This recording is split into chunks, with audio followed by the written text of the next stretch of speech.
What, Kawhi Leonard now? Is that the new one that is that the new mental masturbation we're supposed to set ourselves for? Come on. So that, to me, you're going to have another good year. This year they'll get into the playoffs. They already are. Trying to avoid the play-in game. But they're not going to make a deep run. Not with this team.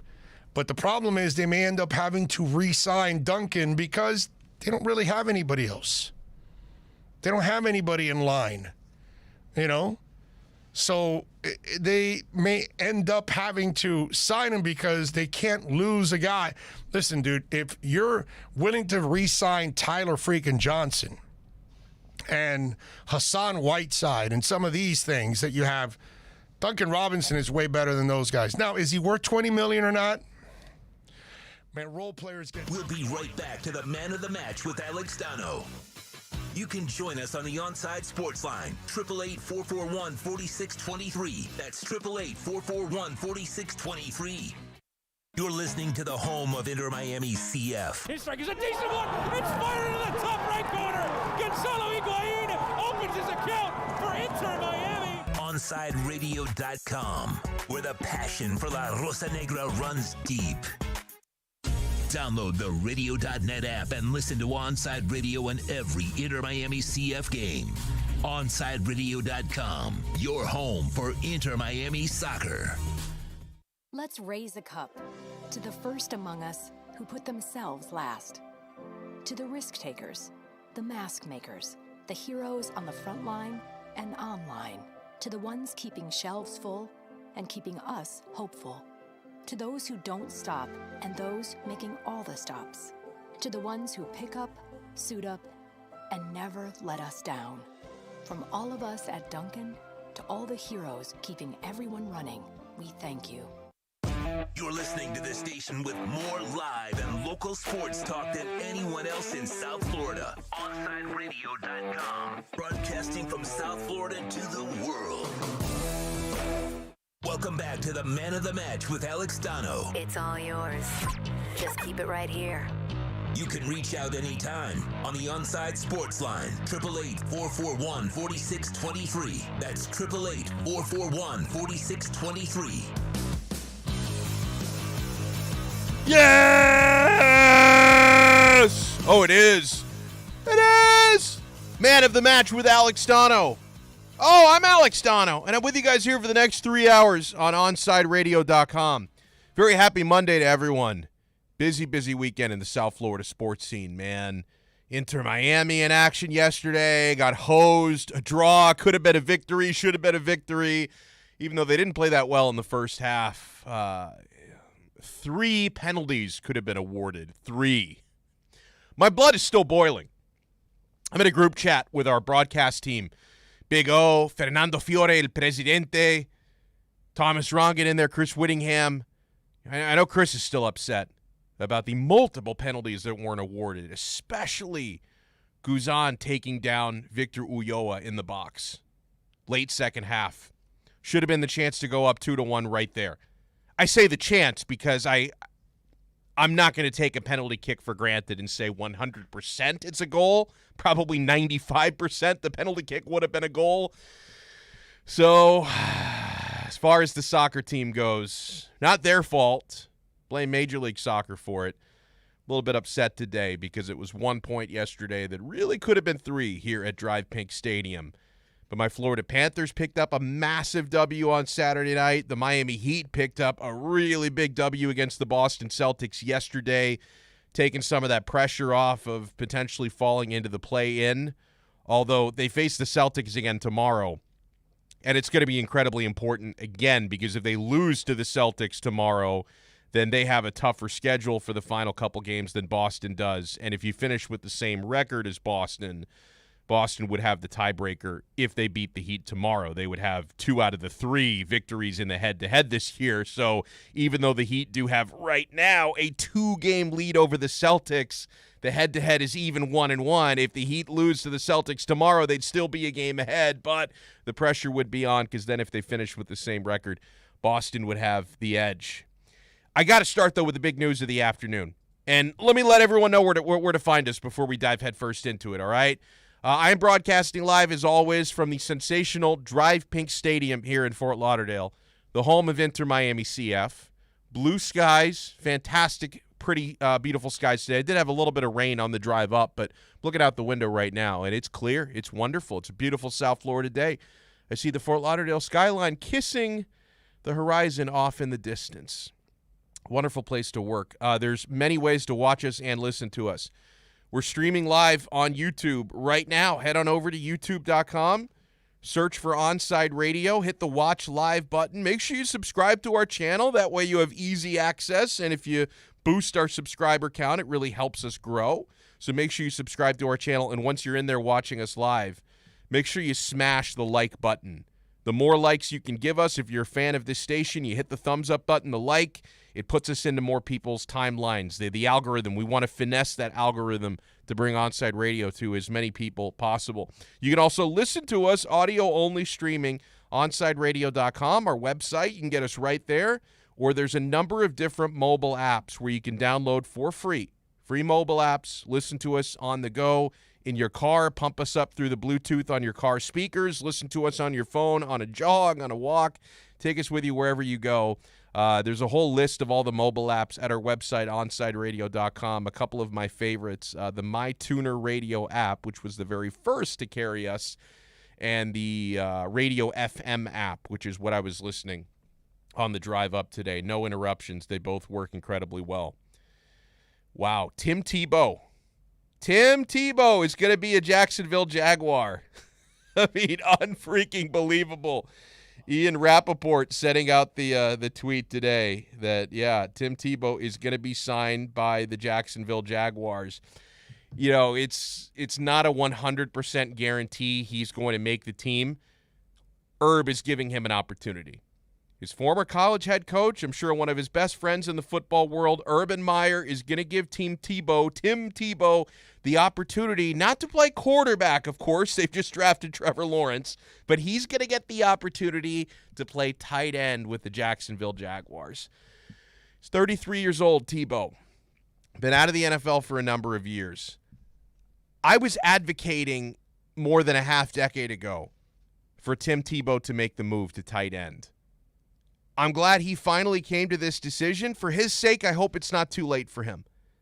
I know Tebow's going to get bantered by a lot of folks, Florida State fans, Miami fans. I'm a Miami fan, by the way. I'm a University of Miami Hurricane fan. I'm not a Florida Gator fan, but I still have the utmost respect for Tim Tebow as a human being, and I have the utmost respect for him as an athlete. And honestly, 6'3", 250 pounds, I thought he should have made the switch to tight end many years ago. I actually thought Tim Tebow had way too much pride, because you remember when he was a floundering quarterback in the NFL, when he wasn't finding success in Denver, and then he, had a shot in New York, had a shot in New England, when it was obvious Tim was not capable of playing quarterback in the National Football League. I was saying it all those years ago. This guy needs to make a run at tight end because he has the athleticism and the build to really succeed at that position. But at the time, Tebow would always say, if I'm not a quarterback, I don't want to play in this league.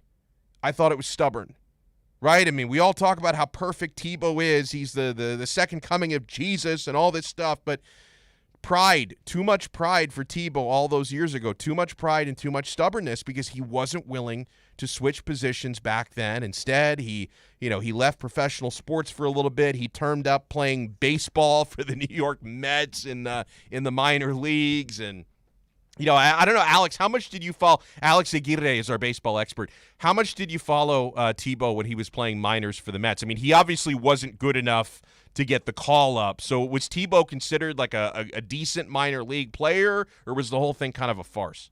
I think the whole thing was kind of a farce. It was I hate to say it, it seemed like a publicity stunt in a way. I did follow it in the beginning because, of course, it's going to draw people's attention, even non-baseball fans. It's like, what, Tim Tebow's going to try his hand in baseball? So it's going to turn a lot of heads. But after a couple months, it just flamed out. Yeah. Like the hype about it. And then at the end of the day, Tim Tebow, his numbers weren't amazing in the minor leagues. But what I do give him credit for is he did make an all-star team. in the minor leagues, and he also played in Double-A. And for people who don't know, that in the minor league system in baseball, Double-A is supposed to be, and it is, the most competitive division in minor league baseball. Those were all the highly ranked, the highly drafted prospects. That's where they're going to get the bulk of their playing time while they develop in the minor leagues, which is in Double-A. So Tim Tebow was facing the best of the best in terms of prospects for every team in the every team in the major league. So there was competition where he was playing, but at the end of the day, his numbers weren't even good in Double-A. So he gave it a run, and that's all you can say about it. No, and I'm laughing right now at the YouTube chat. Hello, Ray. Hello, Gus. Hello, Roy. Ray says, howdy, Donno. Hey, I heard Tebow will be wearing the number 666 as his jersey number. Pardon, Mike. So, hell no. Are you kidding? Like Tebow would instantly baptize anyone that he saw wearing the number 666. Not a chance in hell, my friend. Tebow, if anything, would either be wearing just the number 7 or 777, 777. 7 is the good godly number. 666, of course, is the evil Antichrist devil number. Tim Tebow will not be caught dead in that, my friend. Not caught dead in that. Man, so here's the question of the day. Is Tebow going to make the team? Right? Because you talked about his time in the minor leagues as being a bit of a publicity stunt. That's the phrase you used. Yeah. Is now his tryout, his signing with the Jacksonville Jaguars, is that a publicity stunt? I don't think there's any way to know that just yet. Not yet. I think it's too early. Yeah. I feel like he had no business in baseball. And then the New York Mets, what are the Mets' ties with Tim Tebow? Nothing. Nothing. So not a very godly town, New York. Sinner town. Exactly. So it was. You can obviously tell from the jump it was a publicity stunt. But football was his sport. So it's just he's making a comeback. That's how I view it this way. Is it a publicity stunt? It could lean that way, but he was a football player. So I view it more as a comeback. We'll get a better idea around training camp, whether this is a publicity stunt or it's legitimate. I think Urban Meyer is looking at it as legitimate. One thing, my expectation here from Urban giving Tebow this opportunity is Meyer not only wants to surround himself with as many kind of familiar faces and people he trusts. I think that's extra important that this is Urban's first try in the National Football League, right? He's had a lot of different success in different places in college football, really overperformed with Utah, won 2 titles with Florida, won a title with Ohio State, had a couple juggernaut programs there. Now this is his first foray into the National Football League, and he's taking a gamble, right? Because will his coaching style on and off the field translate to the NFL level? I think in his case, he may want to surround himself, whether it be in the staff or in the locker room, with as many familiar faces as he possibly can. And that's why he wants to take a flyer on Tebow. And the other thing with Tebow is if things work out to a point where he doesn't create just too much of a media circus, because I wouldn't rule that out. I mean, you're bringing in a guy who hasn't played football in damn near a decade. And he's, one of the most famous athletes on the planet, despite the fact that all of his success was in college, not in the pros. So there's going to be a media circus element that comes with Tim Tebow. But Urban Meyer is gambling on the idea that Tebow can be such an important leader and locker room presence that the benefit of Tebow's leadership, a 33-year-old amongst a younger locker room, and he's really going to help maybe sell that locker room on Urban Meyer's style. So Urban is gonna take the gamble that Tebow's veteran presence will outweigh the sort of media circus he creates. I wonder how our guy Rob Parker from Fox Sports 1 is going to react to this. Let me dig this back up from a few days ago. I know Orlando played this audio on the Onside Zone. Rob Parker on Fox Sports 1. Now Parker, he certainly is no stranger to bringing up race conversations to make points on TV. I mean, you remember him getting in hot water years ago when he was with ESPN for essentially saying Robert Griffin III was not black enough, right? Because Robert Griffin, I think, was married to or seeing a white woman, and there were rumors he was a Republican, and so he referred to him as a cornball brother. Like, that was how he referred to Robert Griffin III. And Rob Parker on Fox Sports 1 last week, and this was just when we were talking about the reports of Tebow having a tryout. This was days before Tebow was actually signing with the Jaguars. But here's Rob Parker on Fox Sports 1 on why he thinks Timmy Tebow is getting this opportunity. I don't understand how a guy who hasn't played in the NFL since 2012, right, 8-9 years now, a guy who just recently quit baseball, said he was pulled away at different directions to do other stuff. And I think it's the ultimate white privilege. This guy has failed in the NFL. He can't play. And the idea, I know he played for Urban Meyer. Couldn't play quarterback, Rob. Couldn't play quarterback. But so have a lot of other people. That's probably the reason he got the tryout. No, but they still have a lot of other players, Chris. Not like him. Who have played. They didn't do what Tim Tebow did for Urban Meyer. Yeah, but he won one championship there. Urban Meyer won two. Chris Leak won the other one. He didn't win both of them. He was great for Urban Meyer. Where's Chris Leak's tryout as tight end? Chris Leak. So is he basically saying Urban Meyer should do like a Rooney rule for player tryouts, that if you're going to bring in any white player that played for you, you also have to bring in a black player that played for you at the Florida? I don't know, man. Listen. Is Tim Tebow getting this opportunity because of white privilege, or is it just because Tebow, regardless of his color, right? No matter what ethnicity Tim Tebow is, he is a media darling. He is a close friend of Urban Meyer. And honestly, I'm being dead ass serious here, guys. I am being completely serious. I am not ruling out Tebow being a good NFL player. Can't do it at quarterback. Parker is right about that. This guy failed at quarterback. No question about that. But if you're talking about tight end, H-back, some hybrid fullback tight end position, I think Tebow has the size and the athleticism on paper to be that. And I say on paper only because 8 years have elapsed since the last time he played in the NFL. So at 33 years old, is he going to be athletically speaking the same Tebow that he was back in those days?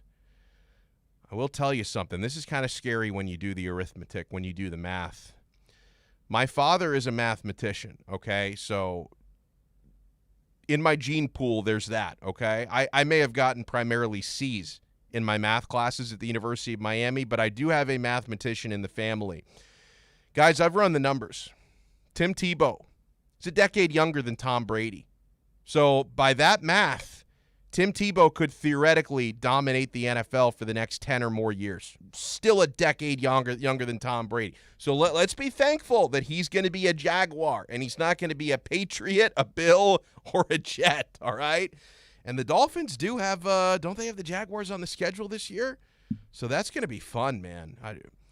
I hope Jalen Phillips knocks the living hell out of Tim Tebow. I got to tell you that. I've got respect for Tebow, but I want the Dolphins to humiliate him on the field if he gets to that point. All right, when we come back, we're going to have our winners and losers from a very busy sports weekend. Hey, at 3:35 today, we're going to talk about the injustices on the pitch that affected Inter Miami yesterday. Franco Panizo from SBIsoccer.com is going to join us at 3:35. At 4 o'clock, we're going to talk with professional boxer Daniel Roman, who's got a big fight this weekend on Showtime. At 5 o'clock, we're going to talk some Florida Panthers with Jameson Olive, lead writer at FloridaPanthers.com. The Cats put an ass-whooping down on the Tampa Bay Lightning on Saturday. That was fantastic. Now, the Panthers take on the Lightning again tonight. That's the end of the regular season. If the Panthers get a point, they've got home ice advantage. They just need 1 point. So if they win in any fashion, that's 2 points, right? A regulation win in overtime, 2 points, you're golden. But even if they lose in overtime, that point will be enough to give the Panthers home ice against the Tampa Bay Lightning, the very team that they face tonight, the very team that they beat up a couple nights ago. So high stakes for the Panthers. We'll talk about that with Jameson Olive. Also throughout the program, we are going to talk about the Miami Heat. They got what was an excellent first half and an excellent performance from Jimmy Butler and some others to beat the Boston Celtics yesterday. You know, we mentioned the pressure is still on the Heat to stay out of the play-in. And, guys, we're going to talk a lot of Miami Dolphins today. I loved what Peter King wrote in the Good Morning NFL column about the process that went into Chris Greer trading those picks before the draft and moving ultimately from number 3 to number 6. And anyone who thought the Dolphins don't know what they're doing, I hope you feel really stupid today. So we'll have our winners and losers of the weekend coming up next. You're listening to the only locally owned sports station in South Florida. We are OnSideRadio.com. We'll be right back to the Man of the Match with Alex Donno. You can join us on the Onside Sports Line, 888-441-4623. That's 888-441-4623. Listen to OnSideRadio.com anywhere by downloading the MyTuner Radio app in your app store. Or go to MyTunerRadio.com on your web browser. OnSideRadio.com. South Florida sports leader. When you need your warehouse looking good while staying efficient, there's only one place to find the finest racks in the business. Pallet Rack City in Hialeah. 305-424-8547. That's 305-424-8547. Pallet Rack City is the company you need when you want your warehouse sporting the finest racks in the business. After all, who doesn't love a great rack? Pallet Rack City. 305-424-8547. That's 305-424-8547. At OnSideRadio.com, we chirp all day and night. It's time to do some more chirping with David Dwork at our Chirping the Cats report. Ding, ding. It may not have been Canelo Alvarez and Billy Joe Saunders, but the Panthers and the Lightning sure went toe-to-toe on Saturday night at the BB&T Center, and tonight is the rematch. Florida and Tampa enter tonight's regular season finale with home ice advantage in the first round of the playoffs on the line. If the Panthers get a point of any kind, they'll host the Lightning for Game 1 of the Stanley Cup quarterfinals, as well as in a Game 7 if the series gets that far. For Tampa to clinch home ice, they must win tonight in regulation. Any other outcome gives the edge to the Cats. It'll be interesting to see how the game plays out after the slugfest in Sunrise over the weekend. There were 31 penalties and 154 penalty minutes handed out on Saturday, with Florida getting the last laugh on the scoreboard. Fueled by Alex Wenberg's second hat-trick of the season and a strong game and goal from Sergei Bobrovsky, the Panthers beat the Bolts 5-1 while engaging in a flurry of fisticuffs and other extracurricular activities. When the dust settled, the NHL fined Panthers defenseman Mackenzie Weegar and Brandon Montour $5,000 apiece for their roles in the affair, while Tampa forward Pat Maroon was suspended for tonight's game. It should be a doozy, and the puck drops on Game 56 of this pandemic-shortened season at 7 o'clock. Keep up with the latest on the Florida Panthers by subscribing on most platforms by searching Onside Radio, your home for South Florida sports. Now that it's springtime, it's only getting hotter here in South Florida. Make sure your AC in your home or business is running smoothly by investing in a preventative maintenance plan from M&S Air Conditioning. And M&S is a Mitsubishi Diamond Elite contractor. When you purchase a new Mitsubishi electric mini split system, you'll get a 12-year warranty. Or install a high-efficiency polarized air filter in your AC unit that captures and destroys biological contaminants to improve air quality. M&S Air Conditioning have been providing prompt, honest, and reliable service for over 30 years. Schedule service or call to get more info on our preventative maintenance plans. Call 954-421-3680 or visit ac-florida.com. Join the Inter Miami family in 2021 by becoming a 2021 season ticket member. Enjoy enhanced access benefits and pricing not available to general fans. Visit intermiamicf.com/tickets for more information. You're listening to OnSideRadio.com. Catch up anytime by downloading the MyTuner Radio app. OnSideRadio.com, South Florida's true hometown station. With Make-A-Wish, the impossible becomes possible. A girl battling cancer can become a race car driver battling the course. The boy showing all the nurses his fire trucks can take the helm of a real one.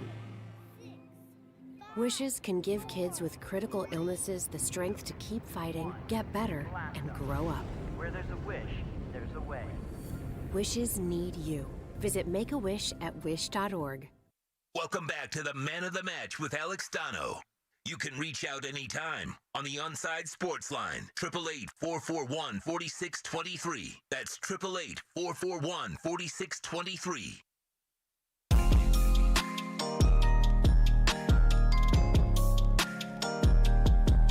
Welcome back into Man of the Match here on Onside Radio. With you guys until 6 o'clock here tonight. As mentioned before, got a nice show today. I'm going to talk plenty of Miami Dolphins throughout the show because I loved what Peter King wrote about Chris Greer's decision-making before the draft. So that's worth a mention. That's worth a lot of mentions throughout the show. And, of course, we'll take listener input on that as well. As far as the guests we're bringing on today, going to bring on an expert on Inter Miami in about 13 minutes. Franco Panizo from SBI Soccer is going to talk about what he's seen from the club so far. And these refereeing decisions. Yesterday was far worse than last week. But, even last week, I thought that they were hard done by a decision. And then yesterday was brutal. At 4 o'clock, we're going to talk with professional boxer Daniel Roman. And at 5 o'clock, we're going to talk some Florida Panthers with Jamison Olive from FloridaPanthers.com. Before we get to all that, it's a Monday tradition, my friends, because we come off a really, really busy sports weekend in South Florida. It's time for our winners and losers of the weekend. Let's check out the winners and losers from this past week with Alex Donno. Winners and losers. As usual, we like to outweigh the bad with the good, so there are 3 winners and 2 losers today. The balance is shifted towards positivity. First winner, the Florida freaking Panthers, man. Sergei Bobrovsky was in playoff form on Saturday night. Donno, a lot of people, they talk a lot of shit about Bob. I stand in net, I stop a lot of shot. This is just like Soviet Union. I had to wait in line sometime 14 hours long for cigarette or for vodka. But here, when I play for Florida Panthers in Sunrise, I stand in goal. I stop a lot of shot. He was really good. How about Alex Wenberg? A hat trick. It's his second hat trick of the season. Jamison Olive has referred to Alex Wenberg this year as a Renaissance. That's certainly something I'm going to ask him about when he joins us. And the Panthers put the beat down on the Lightning. 5-1 on Saturday night. Panthers now have the inside track for home ice advantage in the first round. They wrap up the regular season with the Lightning. Another matchup tonight, which is going to be massive, and the pressure is on. And that's for both teams because, Tampa Bay, they're the defending Stanley Cup champions. So they're not just going to lay down easily. Like, they're not going to lay down for the Panthers and say, here, you take home ice advantage. You can have it. No, the Panthers are going to have to earn it with every ounce of their blood, sweat, and tears tonight, because if the Tampa Bay Lightning beat you in regulation tonight, then they have home ice. But if the Florida Panthers get even a point, if they get to overtime, even if they lose in overtime to the shootout, the 1 point will be enough to lock up Game 1 in Sunrise and the all-important Game 7 in Sunrise if you get there. Personally, I hope the Panthers can wrap up the series in 4 or 5, but if it does get to Game 7, if you get a point tonight, that would guarantee that you would have that Game 7 at home, which would be absolutely massive. So I'm looking forward to tonight's game. That is a must-watch, an absolute must-watch. Even if you're not a hockey fan, I think tonight is worth it. And it's also really chippy between these two teams. 154 penalty minutes on Saturday night. Like, these guys are fighting, like, every time they get on the ice against each other. You realize it's essentially a 9-game playoff series because they wrap up the regular season against one another with 2, and then they have a 7-game series coming up. It's basically a 9-game playoff series between the Panthers and Lightning. These guys already hate each other, and it's going to be awesome tonight. The second winner, I got to say I was pleasantly surprised. The second winner, Emilio Estevez, the Mighty Duck man himself. Dude, I watched the first episode of the new Mighty Ducks show that's on Disney Plus over the weekend. I'm behind. There's like 6 or 7 episodes out already, but I watched the first episode over the weekend. And I got to say, Gordon Bombay still looks pretty good. After seeing Emilio on screen, it brought back all the feels. I remember seeing Estevez like a decade ago because he hasn't been doing a whole lot, it doesn't seem like. Like, I don't know, man. I watch a lot of TV and a lot of movies. You don't really see Emilio Estevez doing a whole lot over the last couple of decades. But I remember seeing him like 10 years ago guest starring on an episode of 2.5 Men. And I thought he looked terrible. And this was like a decade ago. Like, the guy was really overweight. Skin was bad. Like, I'm like, oh, my God, that's Emilio Estevez. And then like 10 years later, he's reprising his role as Gordon Bombay, the Minnesota Miracle Man. And, like, he looks pretty good in this Mighty Duck show. So I'm telling you, he's found the fountain of youth, apparently. And I feel like I'm stepping back into my childhood watching this Mighty Duck TV show. Is this something you're watching, Alex? Because I know the Mighty Ducks was probably before your time. Are you watching this show on Disney Plus? No, I'm not watching it on Disney Plus. I grew up with the Mighty Ducks. Like, that was like that and Sandlot, like those kids sports movies. I grew up with all those type of movies, and so yeah, like I wasn't a huge fan of Mighty Ducks either as a kid. I just remember watching it a couple of times here and there. Okay. That's because I just didn't like hockey. That's because when I was growing up, I was like, see, for me, Mighty Ducks made me like hockey. oh, okay, Yeah, because the first movie came out before the Florida Panthers even existed. right. So, like, I think the Mighty Ducks, I want to say, came out when I was in second grade, and the Florida Panthers were launched when I was in third grade. So the timing couldn't have been better, because I watched the Miami Ducks, and I'm like, oh, my God, I think I like hockey now. And then a year later, oh, we have a team now. So it was fantastic the way that worked out. Oh, man. So, all right, the next winner, Miami Heat. 79 points in the first half yesterday.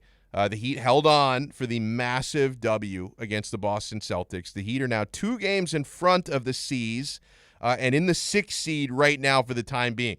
And we all know you want to avoid the 7 because you have to do that dopey play-in if you're the 7 or worse. So they're on course to avoid that. And these teams, the Heat and Celtics, will play again tomorrow night. And it's still massively important for reasons I described in the previous segment for the Heat to come away with another victory. On now to the losers. Oh, got a couple of good ones here. Let me start with the one that's a little bit less salacious, but it still makes me angry. Loser, those Major League Soccer refs yesterday. Inter Miami. Let me see if I can put this politely. They got screwed. They got hosed. We should have had 3 PKs awarded. Instead, we got nothing. 2 handballs in the box, uncalled. The second of those being way more egregious. I mean, the first of those was in the first half on a Rodolfo Pizarro shot, a little bit less egregious. But on the attempt from Gonzalo Higuain, it clearly could have only hit the player on the hand.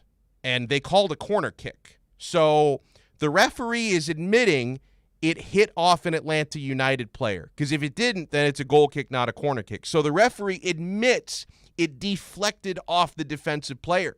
If you watch the replay, the only part of him it could have hit was his hand, which was in an unnatural position. So if you admit that it deflected off the player and it could have only come off of his hand being played at an unnatural position, 100 times out of 100, that's a handball and that's a stonewall penalty kick. Didn't call it. Later in the match, Victor Ulloa taken down in the box by the goalkeeper, Brad Guzan. That was a stonewall PK. And our guy Phil Neville was not happy about it. He said it afterwards. And Phil is very nice to the referees because I thought Inter Miami got screwed last week against Nashville as well when Dave Romney, I always want to call him Mitt by accident. I don't even think he's related to Mitt. But Romney, it was actually Walker Zimmerman who dragged down Robbie Robinson, clear path to score a goal, and Romney was not even close to getting there as the last line of defense. So that was a clear path. That should have been a red card, and it was not awarded. It was given as a yellow and a free kick outside the box. So Inter Miami were screwed last week. They were triple screwed yesterday. I'm very disappointed in these MLS referees, so I'm going to call them losers. We got nothing. I got to ask, because I can be a bit of a conspiracy nut. Is this how Don Garber is punishing us for that Blaise Matuidi nonsense through the referees? Like, instead of announcing a point deduction, is he doing it the old-fashioned way through screw jobs? This guy's the Vince McMahon of commissioners. I don't like what's going on here. Final loser. This brings me a lot of joy. Juventus. What an embarrassment. In their home stadium yesterday. In their home stadium, they got blown out, humiliated by AC Milan in a game that mattered so much to both teams trying to qualify for Champions League. That win for Milan was massive, and it was in Juventus' home stadium where they'd never lost to Milan ever before in that stadium. They were beaten 3-0 at home. This team, you realize, they pay Cristiano Ronaldo 60 million euros per season. That's like 80 million bucks. They pay him 60 million euros per season only to see their team every year get worse in the Champions League. And now this year, most likely, they won't even qualify for Champions League. And also, there's some drama today in Italy because Juventus, not only were they one of the founding clubs of the ill-fated European Super League, but their owner, Andrea Agnelli, who also owns Fiat, who I boycott. Even though I'm Italian, I love Italian cars. I won't buy a Fiat because of that chooch. So their owner, Andrea Agnelli, was one of the architects of the Super League, and Juventus has not technically left the Super League. 9 of the 12 clubs left it, but Juventus, Real Madrid, and Barcelona are still technically in Super League, even though there's no Super League. And now the Italian Serie A is actually threatening to bar them from competition next year if they don't leave the Super League. So there's so much drama for Juventus. They are gigantic losers on and off the pitch right now, and I'm loving every second of it. I'm out there, Jerry, and I'm loving every minute of it. When we come back, I'm going to love every minute of our conversation with Franco Panizo from SBI Soccer. He joins us after this here on OnsideRadio.com. Hey, remember, for over 30 years, only one radio show for over 30 years has been giving you the brutal honesty you need every single day, and that's the Big O, Orlando Alzagari on the Onside Zone, who can be heard daily, 12 noon to 3 p.m. every day here on OnsideRadio.com. We'll be right back to the Man of the Match with Alex Donno. You can join us on the Onside Sports Line, 888-441-4623. That's 888-441-4623. Onside Radio, the only choice for the South Florida sports fan. Listen to every Inter-Miami CF match on your home for La Rosa Negra, OnsideRadio.com. Catch us every day on the MyTuner Radio app.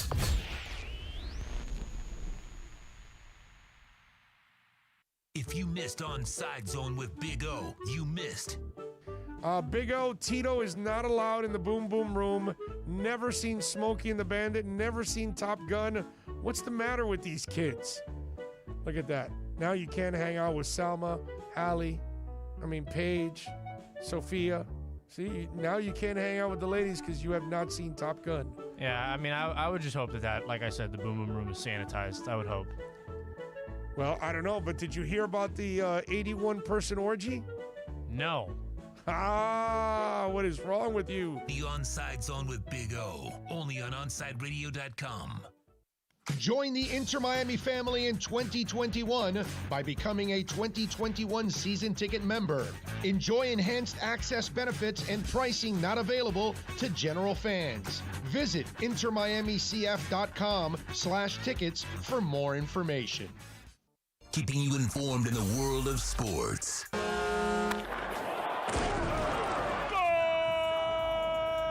With an OnsideRadio.com sports update.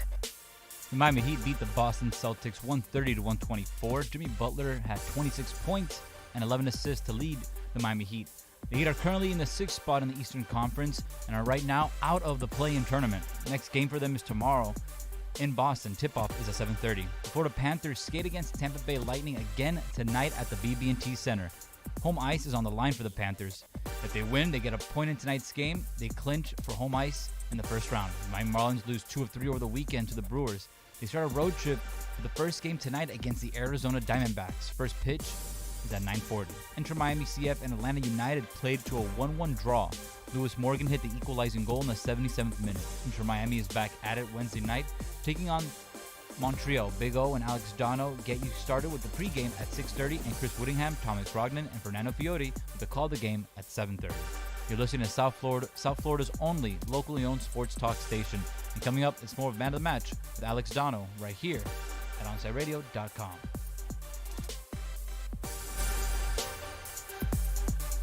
Parents, we know we can't protect our kids from everything. Eventually, they're going to bump their heads or scrape their knees. But we can protect them from 6 types of cancer. HPV, or human papillomavirus, is a common, preventable virus that can cause cancer later in life. The HPV vaccine prevents human papillomavirus and all the cancers it can cause. The American Cancer Society recommends getting your sons and daughters the HPV vaccine starting at age 9 to protect them later in life. There's no need to drive around South Florida wasting valuable time looking for a new or certified pre-owned Acura. Go to the #1 volume sales dealership in the Southeast United States. Craig Zinn's Acura of Pembroke Pines. Purchase with pace and space in a dealership tailored to your needs. From home buying to providing that personal touch. Contact the 2020 Satisfaction Award winner Craig Zinn's Acura of Pembroke Pines. 888-776-5123. That's 888-776-5123. Or visit them at 15601 Pines Boulevard in Pembroke Pines. You're listening to the station with more live and local sports talk than anyone else in South Florida. OnSideRadio.com. Broadcasting from South Florida to the world. Welcome back to the Man of the Match with Alex Donno. You can reach out anytime on the Onside Sports Line, 888-441-4623. That's 888-441-4623.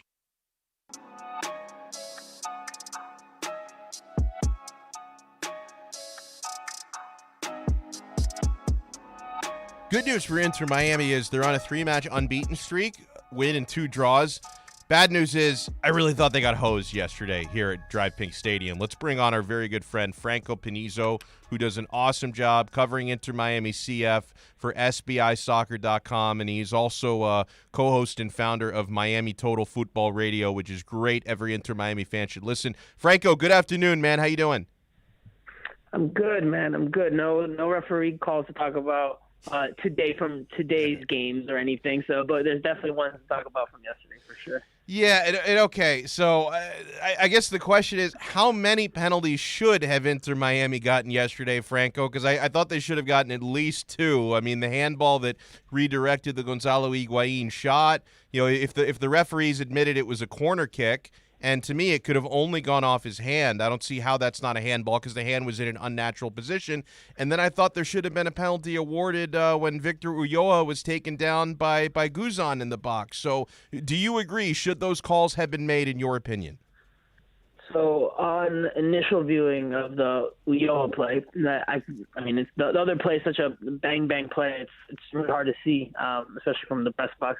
But I thought the Ulloa play initially live in the stadium in person, I didn't think it was a penalty kick. But then when I saw the replays and you get a better look at it, I thought it was a penalty kick. To answer your question more directly, they could have had up to 3 penalty kicks because there's one in the first half. I'm trying to remember who takes a shot. It might have been Rodolfo Pizarro. Yeah, it was Pizarro. Who takes a shot. Yeah, and it hits off of George Bayo's hand. Clear as crystal if it's off his hand. Now his arm was a little bit closer to his body, so the argument could be made that it's in a more natural position. But sometimes those get called all the same. So they could have had up to 3 penalty kicks yesterday. A bit of bad luck that they didn't get at least one, especially that last one, because again, once I saw it back, definitely thought it was a penalty kick. It's something I talked about on my post game analysis video on Miami Total Football's YouTube page.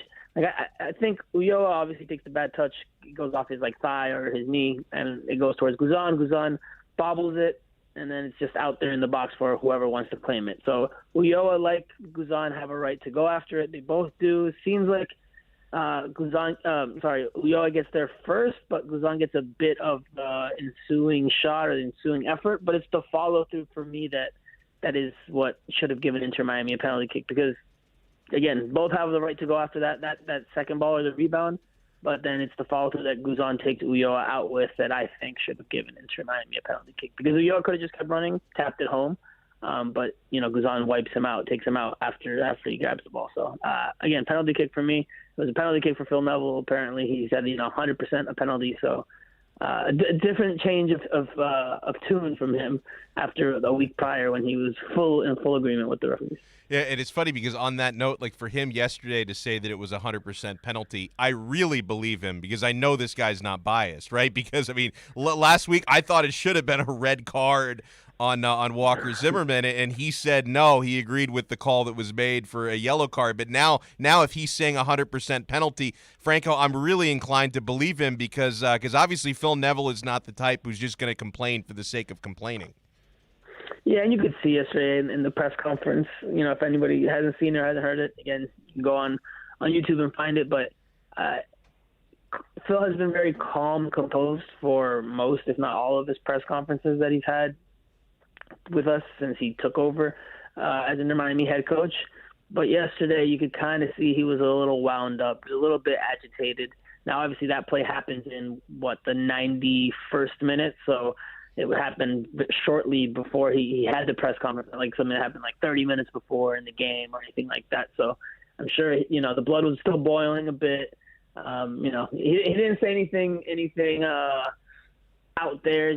But you could see that he was still fired up. He even said it. He even acknowledged it at one point. He's like, "I'm still in game mode," I think were his exact words. So you could see he said he had even seen the replay of the controversial play 4 times and thought it was definitely a penalty kick. So, but they have a short turnaround, so can't focus or dwell on that too much. They have another game on Wednesday at home. Need to pick up 3 points on Wednesday because they've dropped points at home. They've lost against LA Galaxy, and now they've tied Atlanta United. So they need to win Wednesday at home against CF Montreal.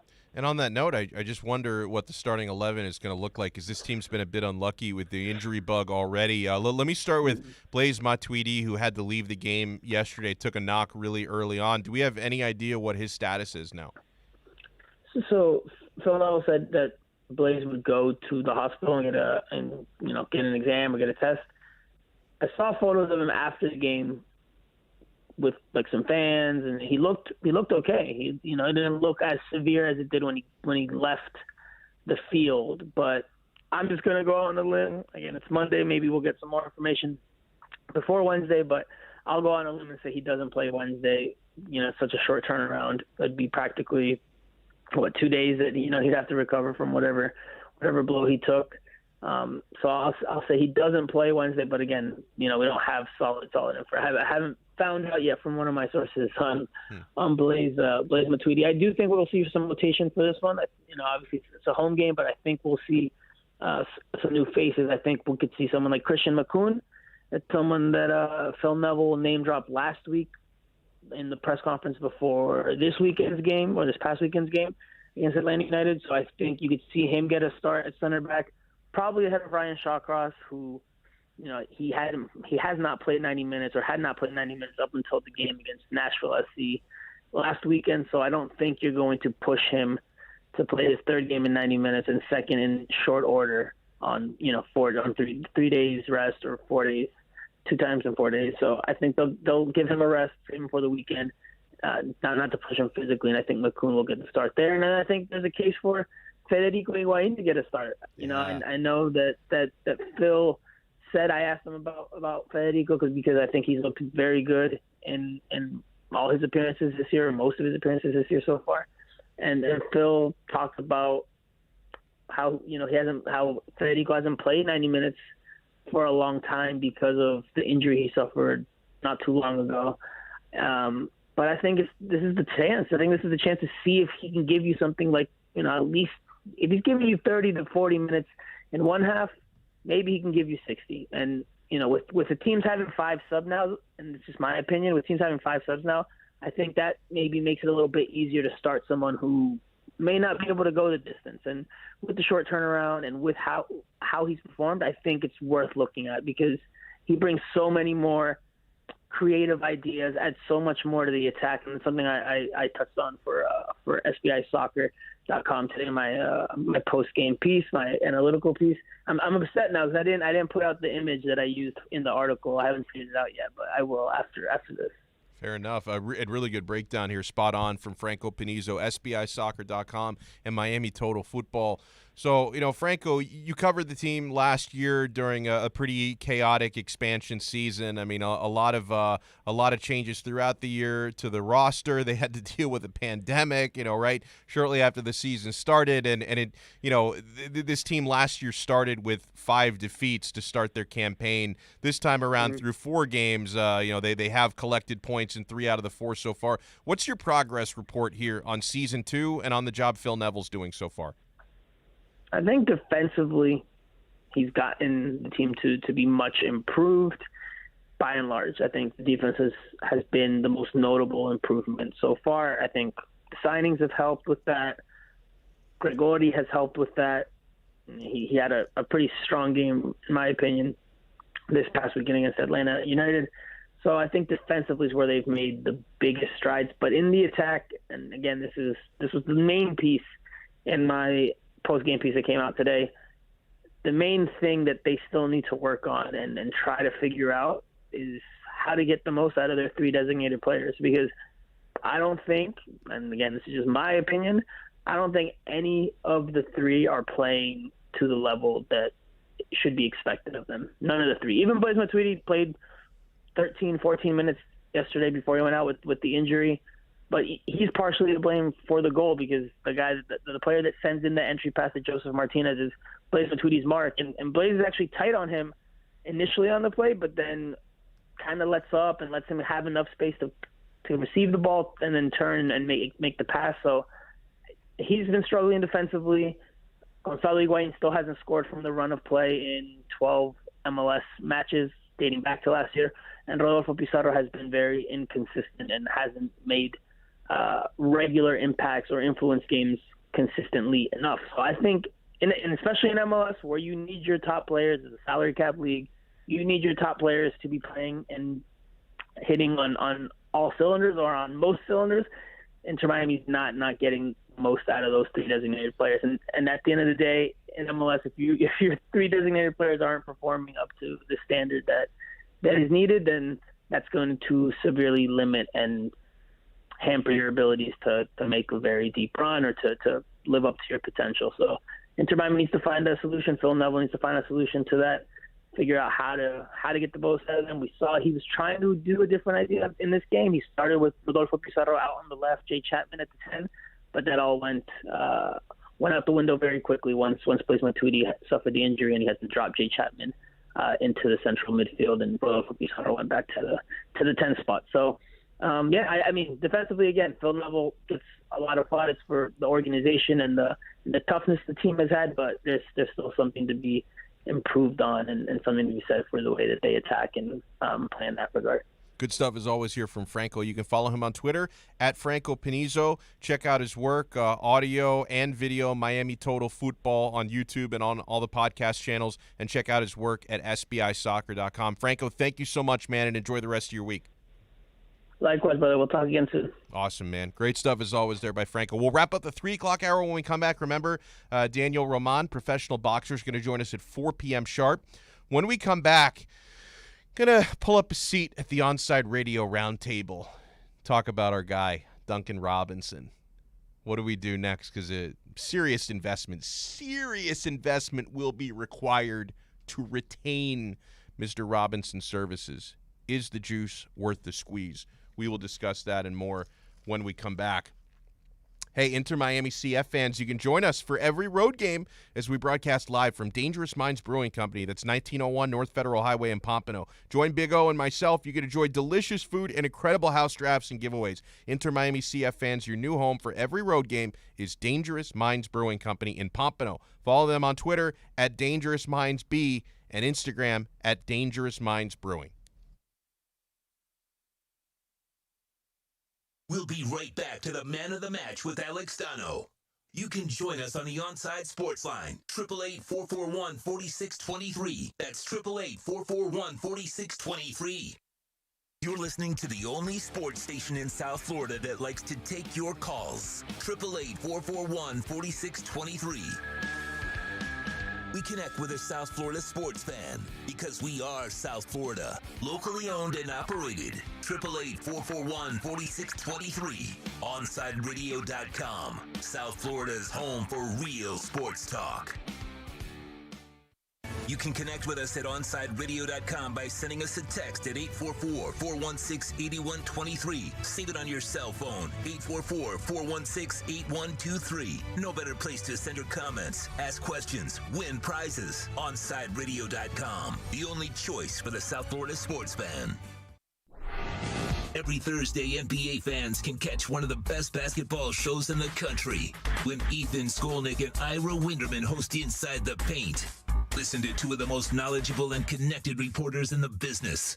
Get year-round insight every Thursday at 10:30 a.m. with Inside the Paint on the home for hardcore basketball fans. OnSideRadio.com.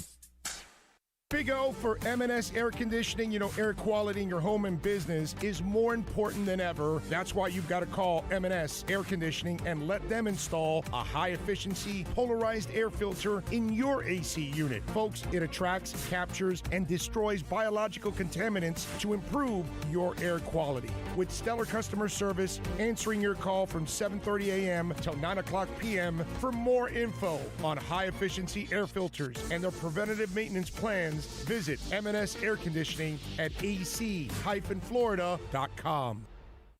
Hey, what's up? It's Toast, and I've been telling you guys all about my buddies over at B&T Windows and Doors. And some of you said, hey, listen, Toast, I'd love to get PGT custom windows and doors installed, but funds are a little tight right now.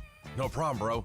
Y Green. You can finance it with B&T Windows and Doors through Y Green, so you can still get your PGT custom windows and doors installed. And yeah, you're not going to have to put anything down. It's awesome. That's the way I got mine installed. Call B&T Windows and Doors today. They'll tell you all about Y Green and how to finance your windows. 954-233-0126. That's 954-233-0126.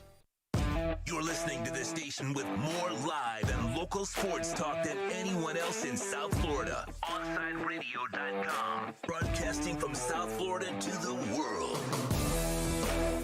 Oh, it's a poor touch there from Sosa. Higuain is in. Gonzalo Higuain onto his left. Gonzalo Higuain has gone underneath it. Did it take a deflection? It did not. He just skied it into the supporters section. And after consultation with the assistant, it will indeed be a corner.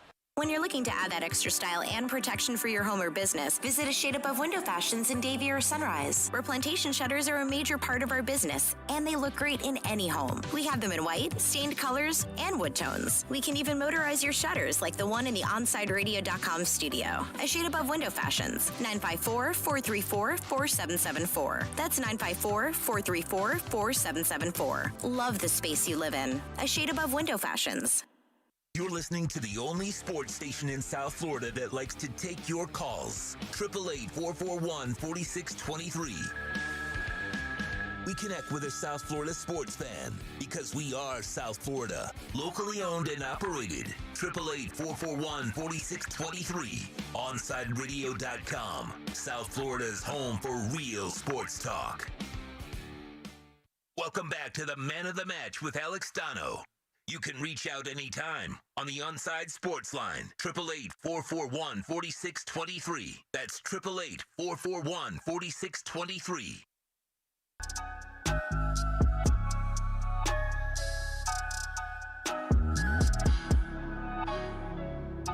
So in the Heat's win over the Celtics yesterday afternoon, very happy with Duncan Robinson's performance there. 22 points, 6 of 10 from 3. He was part of the solution yesterday, not part of the problem. Some of his numbers are a little bit down this year, but defenses have been keying on him more. I mean, he had more free reign last year. He's getting game plan against this year. So, yeah, I've been liking Duncan Robinson lately. But his future in a Miami Heat uniform could get a little bit complicated. Before I weigh in on the roundtable, listen to what Adrian Wojnarowski of ESPN had to say about how much Dunk is going to cost to keep him here in South Florida. Duncan Robinson, who's going to be a restricted free agent this summer, which means Miami could match any offer sheet he signs. This is a player this year now in his third year, 177 catch and shoot three-pointers, second in the league to Brooklyn's Joe Harris. And that's a good comp for the kind of contract that's going to be available out there for Robinson this summer. Harris signed an $18 million plus a year deal last summer. But Duncan Robinson in free agency, this could be a $20 million a year player. Remember, teams are going to put an offer sheet out there that they hope Miami wouldn't match. That's going to be difficult to pry him away from Pat Riley, Eric Spoelstra. This was an undrafted player who they found, signed, developed, but really one of the best shooters in all the NBA. Yeah. Wow, so you heard it from Woj. And, yeah, Joe Harris is the player that Dunk always gets compared to. And that is going to become the barometer for his next salary. So the roundtable question for today, as we just heard, Adrian Wojnarowski says Duncan Robinson is in line for $20 million per season. As you heard, the Miami Heat have first right of refusal. They can match any offer. I kind of like that about restricted free agency. So the question is, should Miami make a sizable commitment to Duncan Robinson? To me, no. I'm not going to pay this guy $20 million per season just because some other team might. That's their problem, not the Heat's. From where I sit, and this is no disrespect to Duncan, this is just the game, right? When you're talking about landing the next whale, when you're talking about building the next great Heat squad and every dollar being important, Miami has never had a problem finding or developing three-point shooters.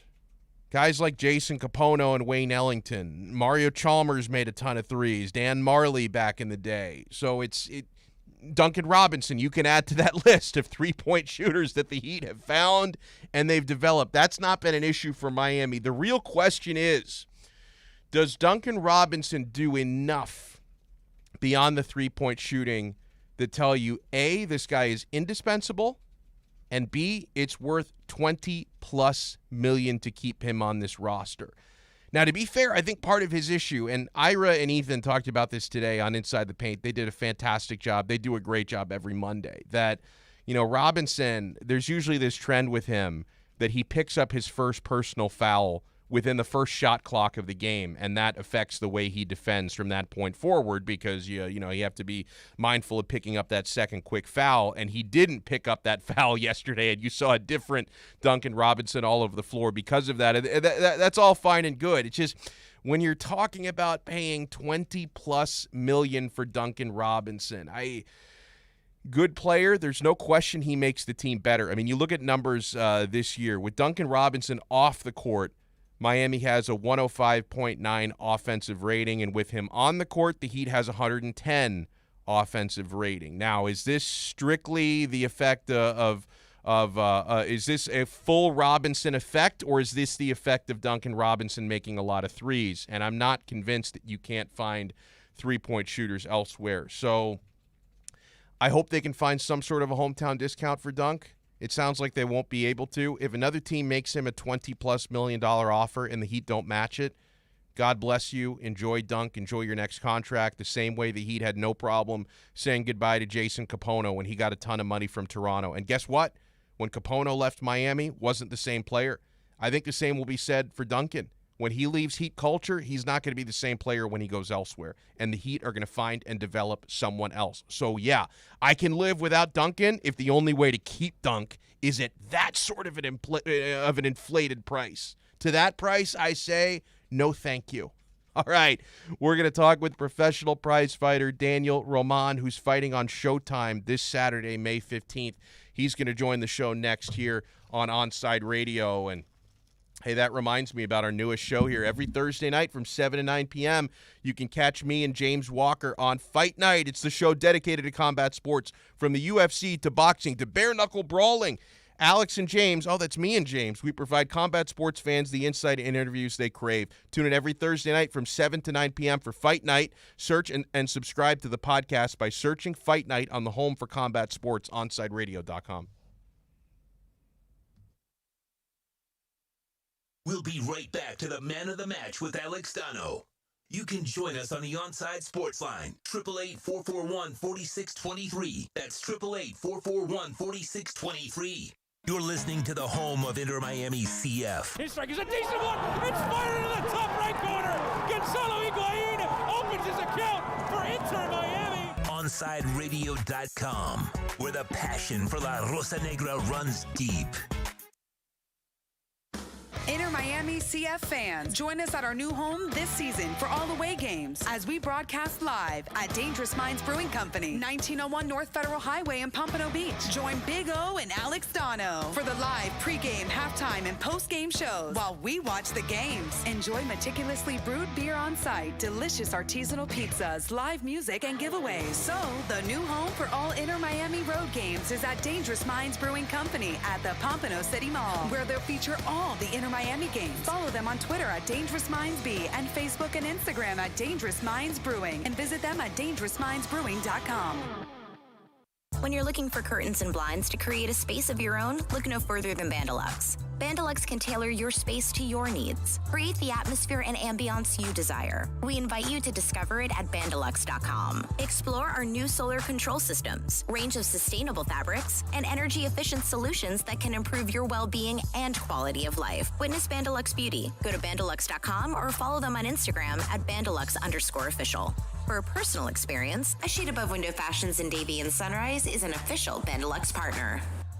If you're a Miami sports fan, then there's only one store to go to, and that's Caneswear at Miami Fanwear in Davie. They're your one-stop shop for all your inner Miami CF, Canes, Dolphins, Panthers, and Marlins merchandise. They have hats, t-shirts, game day jerseys, and so much more. Located at 2511 South University Drive in Davie, and open 24/7 online at caneswear.com or innermiamiwear.com. Call them at 954-835-5597. Caneswear, the spot where Inner Miami and all Miami sports fans shop.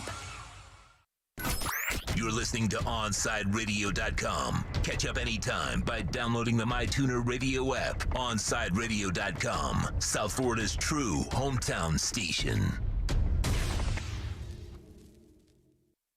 You're listening to the station with more live and local sports talk than anyone else in South Florida. OnSideRadio.com, broadcasting from South Florida to the world. Welcome back to the Man of the Match with Alex Donno. It's all yours. Just keep it right here. You can reach out anytime on the Onside Sports Line, 888-441-4623. That's 888-441-4623. Welcome into the 4 o'clock hour, Man of the Match on Onside Radio. I'm Alex Donno, taking you up for 2 more hours. Really looking forward to some fight cards this weekend, of course, on Showtime. Our next guest, Danny Roman, is going to be fighting on the main card, and it's a huge, huge bout. He's nice enough to join us. And Danny, I'm especially thankful for you joining us on Fight Week because, it's a whirlwind this week. I know all the publicity you have to do, any sort of last-minute preparation. So thank you so much, man, and how are you? Thank you, Alex. I'm doing pretty good. I'm excited for Saturday night and ready to go, man. So tell me what you're expecting from your opponent, Espinoza. What sort of a fight are you looking forward to here? I mean, I've seen a couple videos of him. I know he's a tough fighter. He comes forward. He comes to fight. So I'm going to have a fight in front of me the whole night. I got to make the proper adjustments to fight him and do a smart fight. I love it. And listen, I was so happy for you in your last fight. You got that victory over Payano because I know that your previous fight, you lost a close split decision. So how good does it feel coming off a loss to come back and get the victory and put yourself right back on track? Was that a big relief for you? It was, and I'm trying to improve every fight I make. I'm trying to improve the mistakes I made and I try to look better every time. And it's a step closer to getting to the world title. Yeah, and speaking of that, it's my understanding that a victory for you would pit you against the winner of the main event this coming Saturday. Is that the way that you see it? Yes, like I said, it's a step closer to getting back on top where I was, and that's winning a world title. So hopefully everything goes good for me on Saturday night. And after this, I'm not overlooking my opponent, but everything goes good. I'll take the next step, and that is the world title shot against the winner of that night. Is there anything, and you've held world titles before, you fought for world titles before, is there anything bigger than that? Like, what do the butterflies feel like when you're walking out to the ring knowing a world title is on the line? Can you even describe it? Well, mostly you're concentrated on the fight, but yes, I mean, you still feel that pressure, what, I got to do the right fight. My mind got to be there 100%. Mentally, you got to be there 100%. And do the right plan. Do the right game plan. You had it before going in, and adjust to the changes that you got to do if something changes during the fight. And mentally, you got to be there. 100%. No doubts, nothing like that. That's going for the world title, and like I was a unified champion for the second world title, I had to do the same, either be more concentrated than when I was winning the world title. How did you get the nickname the baby-faced assassin? That's one of my favorites. I love fighter nicknames, and I always love the stories behind them. Yes, well, back then, before turning pro, they used to call me Chapito, which means little, and on Spanish. But I talked to my manager. I told him, hey, you know what, I don't want to be known as Chapito. Give me now that I'm going as professional, I want to give me a professional name. So he said, oh, you got a baby face and you're assassin in the gym, and the ring. So we're going to call you babyface assassin. And that's how it started, and it's honor of Marco Antonio Herrera too. the original babyface assassin. I love it. We're talking with super bantamweight former world champion Daniel Roman, who joins us here on OnSideRadio.com. So this will be, I think, your third time, fighting with pandemic protocols. Like, how different is it, with all the different prep you have to do? And I'm sure you've gotten COVID tested a lot over the past year or so. And then what's it like fighting, in empty arenas or near empty arenas? How different is that? Because I'm sure throughout your career you're used to fighting with 20,000 crazy fans. Yes, well, first of all, I'll start with the pandemic. The getting COVID test is getting that little tube up your nose. Doesn't feel good, but we got to get it done. We got to keep safe. We got to follow the protocol and keep our distance, try to avoid this COVID. So in fighting without a crowd is a whole difference, because the adrenaline transmits to you. It pumps you even more, Even now, it seems like everything's getting back to normal little by little. So it's a great relief. I'm fighting in my own backyard in Carson. So I'm going to have some friends, family, and fans as well cheering for me. So they'll even put me even more to perform even better, knowing that they're there watching me. That's tremendous. And speaking of family, do you come from a boxing family? How did you get into it? Like, how young were you when you started training? I don't come from a boxing family, but before I started boxing, my cousin who was doing boxing with my brother, boxing wasn't interesting for me. But one day I was playing football in school, soccer. I ended up throwing the ball over the fence. I ended up getting beat up, coming home crying. Oh man! My dad said, "You know what? It's time for you to learn how to defend yourself." So he sent me with my cousin, my uncle, and my brother, and that's how it all started. I didn't have no idea about boxing or how to fight, but little by little, it started going on me, and I figured out, you know what? I like this sport, and I think I'm for this sport, and that's how it all started. Well, and I hope nobody picked on you after that, because if they did, they were in for a real wake-up call. Like, if they thought, I remember beating this kid up a few months ago, I'm going to go after this kid again. They were in for a surprise after that. They were, but they didn't were bothering me no more, so it's a relief. I love it. We're joined here by Daniel Roman, who joins us here on Onside Radio. Hey, something I'm curious about, like when you've had to fight in empty or near empty arenas. Maybe this is not as big of an effect for you because you're 31. You've been doing this for a long time. This might have more of an effect for inexperienced fighters. But is there any advantage, like fighting in an empty arena versus a full arena? I'm guessing you can hear your coaches a lot better. Like, it's easier to hear the instructions. Is that so, or are your coaches so loud you can hear them even over like 20,000 people? Yes, my coach is really loud. I can hear him through a big crowd. But you can even hear the other corner screaming for their fighter as well. That's how quiet it was, fighting without a crowd. You can hear the commentators talking too. But you're focused on what you're doing. You're focused in the ring. You're focused on the guys in front of you. So that's the main thing, and listening to your corner or any advice. But knowing that and fighting with people, it's like the adrenaline transmits to you. It pumps you even more, it motivates you even more to perform better. I love it. Hey, I always like to, when I get, real professional boxers on like yourself, I always like to get your take on, and to me, like, I can separate the two of these things because there's the actual boxing scene. And then there's, this kind of fun celebrity boxing thing that they're doing with all these YouTubers fighting. Do you watch those events and can you enjoy it, or are you like, man, I don't really like the image that this is putting on boxing? How do you feel about about this big trend we've been seeing lately? I don't see it, honestly. I don't see it. Even as professional fights, I don't see a lot of professional fights. I don't even see half of my fights either. Really?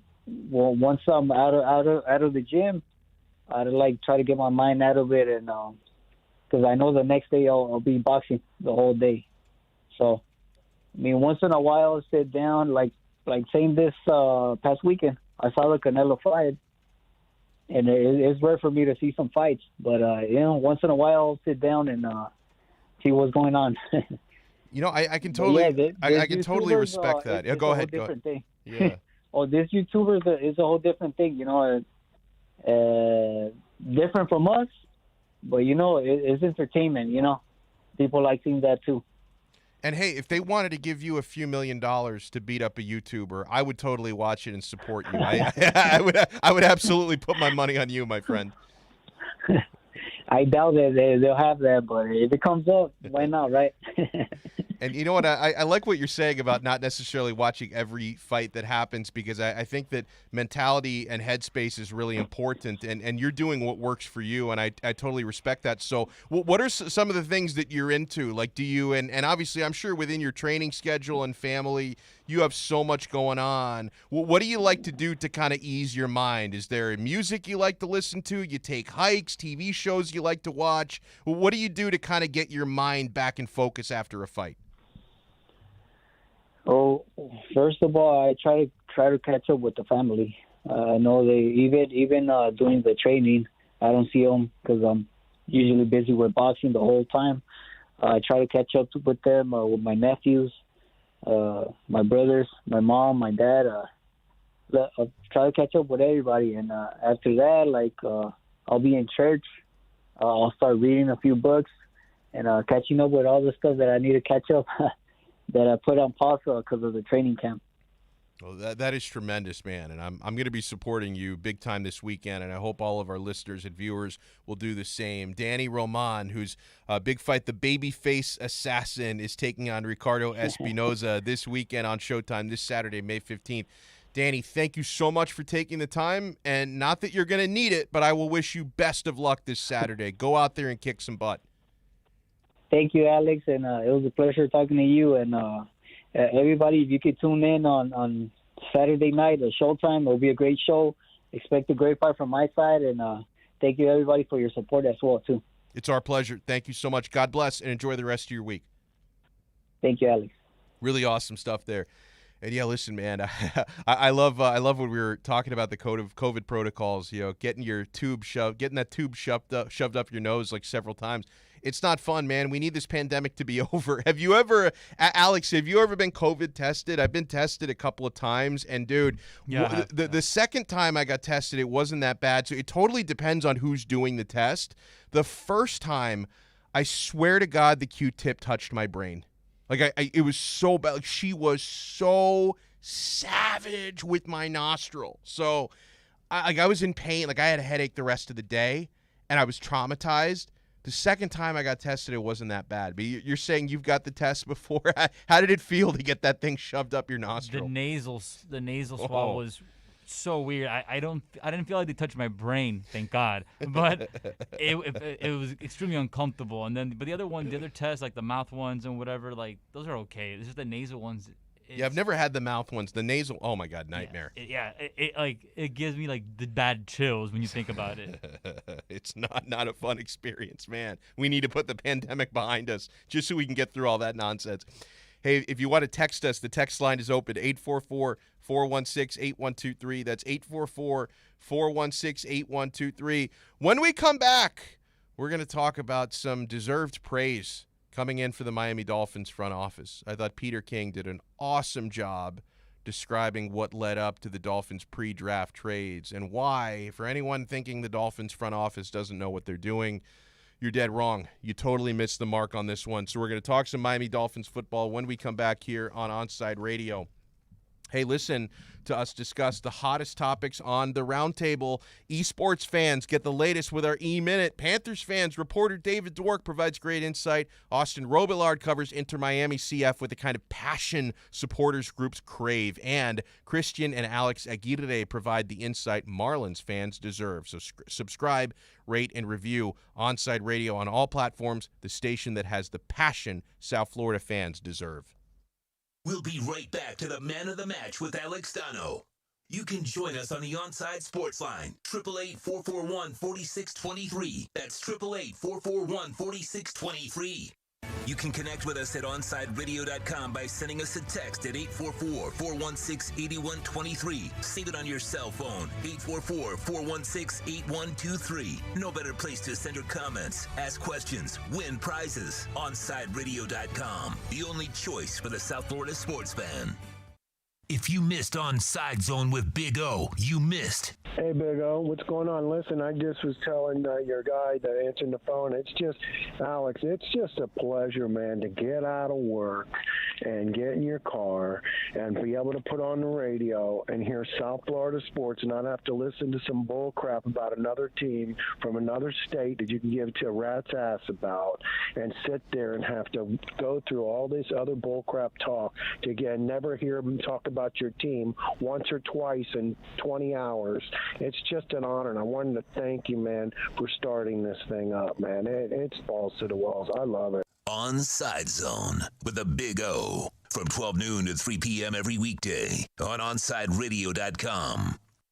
Inter Miami CF fans, join us at our new home this season for all away games as we broadcast live at Dangerous Minds Brewing Company, 1901 North Federal Highway in Pompano Beach. Join Big O and Alex Donno for the live pregame, halftime, and postgame shows while we watch the games. Enjoy meticulously brewed beer on site, delicious artisanal pizzas, live music, and giveaways. So, the new home for all Inter Miami road games is at Dangerous Minds Brewing Company at the Pompano City Mall, where they'll feature all the Inter Miami games. Follow them on Twitter at Dangerous Minds B and Facebook and Instagram at Dangerous Minds Brewing, and visit them at dangerousmindsbrewing.com. Hey Panthers fans, Dave Dwork here with some awesome news. Every Saturday, I'm going to bring you the latest on everything to do with the Florida Panthers with Chirping the Cats Radio. Saturday mornings from 10 to 11 a.m., we'll dive into the state of the team, recap games, and hear from past and present Panthers players, and plenty of other great hockey guests too. Got questions about the Panthers? Call or text the show and we'll break it down. Don't miss Chirping the Cats Radio, Saturday mornings from 10 to 11 a.m. only on OnSideRadio.com.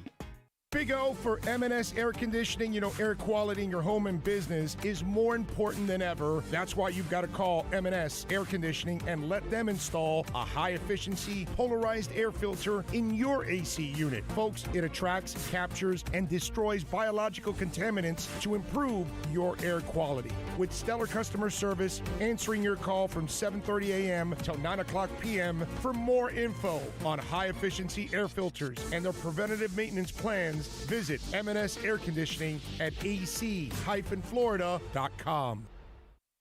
Fish fans, time to reel in the latest news in baseball with OnSideRadio.com's Marlins Minute. Here's Christian Chase. Brewers, Marlins, Game 3. Marlins look to win another series again against the Brewers. And they had their ace, Sandy Alcantara, on the mound coming into the game, a 2.95 ERA. And after 7 innings of one-run ball today, the only run being on a homer, just like in his previous start against the Brewers, his only runs allowed being on a 2-run homer. He lowered his ERA to 2.72, had 6 strikeouts. The sinker, changeup were working phenomenally. But as good as Sandy Alcantara was, it didn't matter. The Marlins bats faltered. They could not hit. And when you're going up against that Brewers bullpen, it's going to be tough. The only run on the day was a solo homer by Lewis Brinson, who all in all had a great day, 3 hits on Mother's Day. But the bats need to put something together. And with all the other teams in the NL East getting hot, the Phillies, the Mets, the Braves, all winning right now, the Marlins got to put something together. They have a 10-game road trip now, starting in Arizona. Watch out. The Marlins got to put something together or it can fall apart fast. Keep up with the latest on the Miami Marlins by subscribing on most platforms by searching OnSide Radio. ADHD. It's the child who can't pay attention or sit still in school, right? The answer may be yes. Attention Deficit Hyperactivity Disorder, or ADHD, can be complicated and it can last a lifetime. Living with a condition can sometimes be a challenge. It may take years to accept a formal diagnosis, and it's not always easy to find the right treatment plan. Did you know that up to 75% of children and adolescents with ADHD have at least one additional mental health condition that also requires a comprehensive approach to treatment? ADHD guidelines were recently updated to reflect the need to screen for associated disorders. Be sure to talk with your child's doctor about proper screening and visit moretoadhd.com for additional information. That's more to ADHD.com. This message has been brought to you in partnership with ADA, ACO, and CHAD. Welcome back to the Man of the Match with Alex Donno. You can reach out anytime on the Onside Sports Line, 888-441-4623. That's 888-441-4623.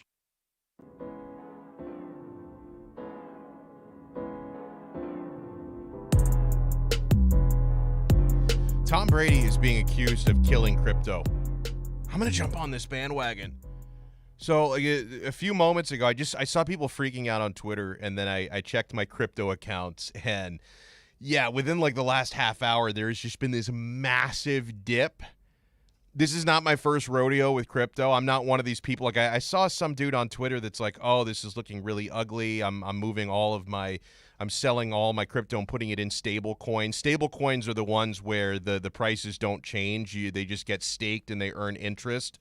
Something like DAI coin. So you put your crypto into DAI coin and it's going to earn 2% APR no matter what the other coins are doing. But still, bro, like, are you really going to panic and move all your Bitcoin and your Ethereum into DAI coin right now because there's been a massive dip over the past half hour?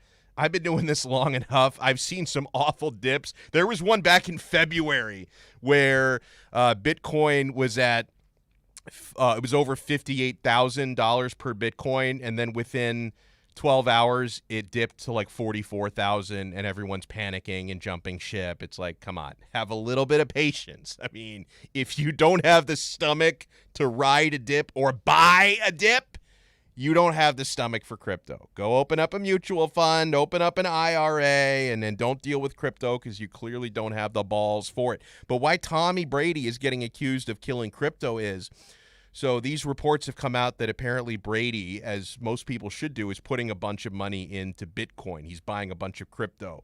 And then he wrote on Twitter, because someone tweeted Brady, rumor has it Tom Brady is loading up on Bitcoin. Retweet if you think the GOAT should turn on laser eyes. Let's make it happen. So if you don't know what the laser eyes is, a lot of the Twitter accounts of people who are really into Bitcoin, you've probably seen these photos on Twitter. You just didn't know what it was. So like people have their eyes photoshopped, so there's like red lasers coming out of their eyes. That's like something these like crypto junkies will do. So Tom Brady 6 hours ago actually changed his Twitter profile pic to laser eyes, and then since then the market's going to shit. So what has Tom Brady done? He's like the anti-Elon. When Elon says things about crypto, the market goes up. When Tom Brady changes to laser eyes, the Bitcoin market makes a massive dip. I'm not going to call it a crash because it's not a crash, but it did take a dip of several $1,000s over the past hour. People are blaming Tommy Brady for it, and I don't blame them. Wanted to get into some Dolphins here. Peter King shed some light in his weekly Football Morning in America column. He also talked about Timmy Tebow in that column, but more importantly, he talked about our Miami Dolphins, and he gave us a wonderful peek behind the curtain on Chris Greer's decision-making for his pre-draft trades, right? The Dolphins made the big series of moves a few weeks before the NFL draft where they traded from number 3 down to number 12 with San Francisco, and then minutes after that trade was announced, they traded 6 spots back up with Philadelphia.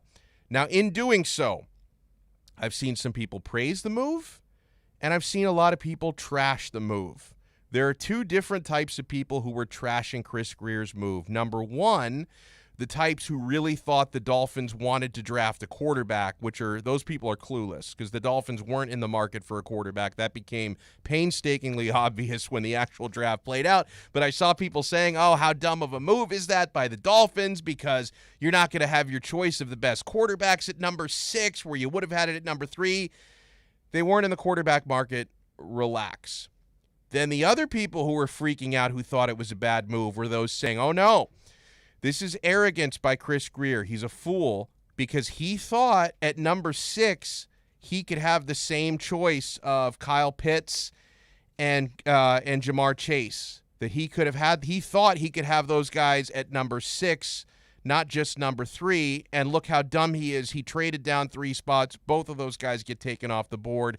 Chris Grier doesn't know what he's doing. I saw that said a lot. I saw that said before the draft. I saw it said during the draft because I saw the comments that were coming in during our draft show at Sports Grill when people were commenting on YouTube. Oh, Chris Greer's made an awful mistake. Chase and Pitts are both off the board. What have we done? This was so dumb to make that deal.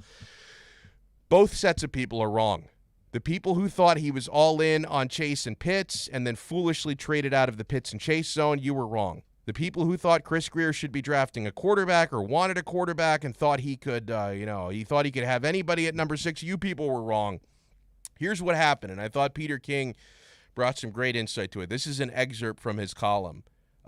First, he gives a quote here from Flores. One player we knew, we felt very strongly, would be there at 6, said Flores. The intimation to me, writes King, was that player was Jalen Waddle. I got the feeling Greer and Flores were all in on Waddle, though they never said that specifically. Greer probably wouldn't move back to 12 unless he could move up to get Waddle or one of the offensive impact players. So when the initial 49ers offer came in, Flores was clear what he wanted. Right away, said Greer, meaning right after the 49er offer, Brian was like, so this is actually cool how Flores and Greer were really working in concert. I like that. Brian was like, if we do this, go down to 12, we need to figure out a way to get back into the top 10. That's what Peter King, Football Morning in America, wrote there. So the Dolphins wouldn't have just settled for the 49ers deal because not only did they want to obtain more draft capital, they netted an extra first-round pick in the process. Not only did they want the extra capital for the future, they wanted to make sure they could get the same player that they were interested in at number 3. And they pulled both of those things off, right? They got a couple of first-round picks from San Francisco. They gave one of those to Philadelphia to move back up to 6. They get to keep one of those future first-round picks. And they got the player, and Peter King writes, it was strongly implied to me the player that they were zoned in all along on was Jalen Waddle, and they got to get him there at number 6 overall. That's a masterstroke. People tried to accuse Greer and Flores of not knowing what they were doing, Mel Kiper included. I mean, Mel Kiper was trashing the Dolphins front office. That was kind of crazy. Didn't you tell me, though, Alex, we have a clip of Mel Kiper. So is he now, describe this to me, so he's now praising the Dolphins. He seemed to trash them a little bit before the draft. Is Kiper being nice now? Yeah, now I guess he just changed his mind. Wow, let's hear it. Love what Miami did and the Chargers did. And I got one I would have meant to what Alan was saying, but I'll go to Miami. You do what you need to do to get your entire football team better. And you don't worry about the opt-out. I think the opt-out, Javon Holland, great player. I mean, opt-outs became bargains. And I think when you look at filling needs, generating excitement. Hey, Devontae Smith was my guy, but Jalen Waddle is a great player. I said last week when we talked about it, I said you put those 3 names, Chase, Waddle, Smith, up on a wheel, spin the wheel, wherever it stops, I'm happy with who I get. So Jalen Waddle is also going to help, too, in terms of field position. You talk about what he means to that offense, the offensive line, everything they needed to do, set up the pass rusher off the edge in Jalen Phillips. So you got a lot of great things going in Miami. They're so close in this draft, could possibly, with Tua coming back. Wow. Remember now, 2 years removed from that hip, his arm strength that everybody questioned, we didn't see what we saw at Alabama. We didn't see that last year. We will see it, I think, this year. So if everything comes together, look out, Buffalo. I think you got a real challenger in the Miami Dolphins. We knew it last year, and we're going to know it even more so this year. Unbelievable. Unbelievable. First, that's the same Mel Kiper that in his mock draft a week before the actual draft said the Dolphins should trade back up to number 4.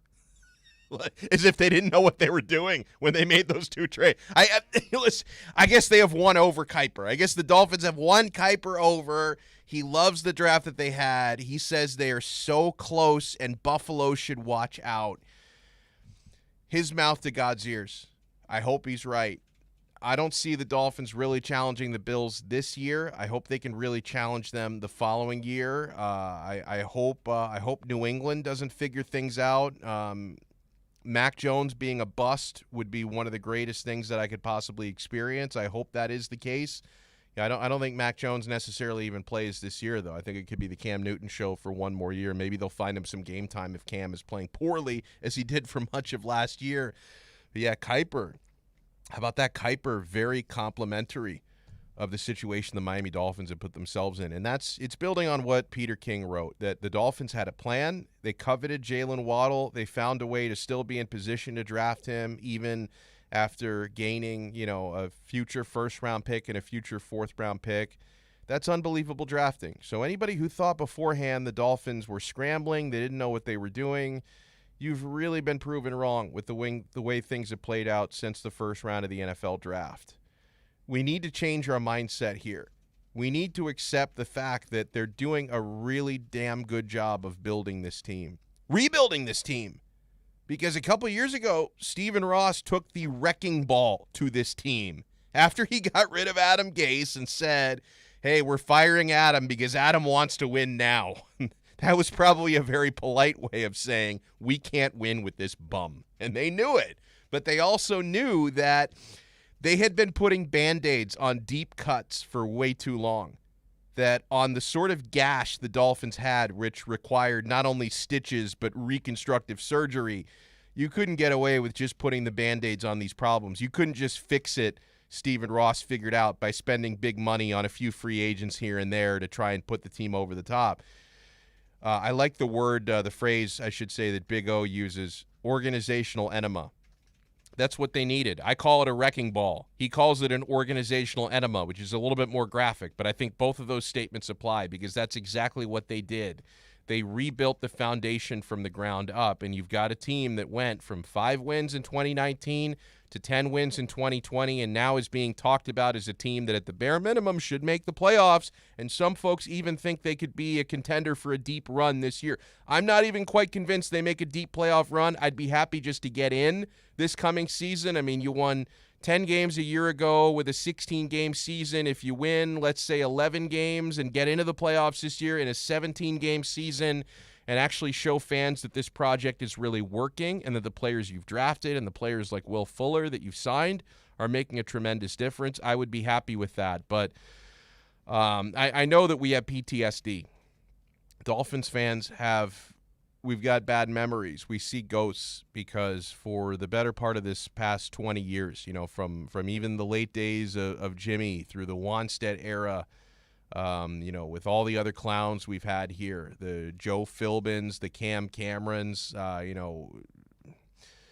Tony Sperano, may he rest in peace. He had to work, unfortunately, for that bum Jeff Ireland who didn't know what he was doing. We've had a lot of bad actors running this Dolphins organization, running this Dolphins front office, Mike Tannenbaum, over the past 20 years. And we finally have a general manager, head coaching combo that not only make great decisions for themselves, but make great decisions when they collaborate with one another.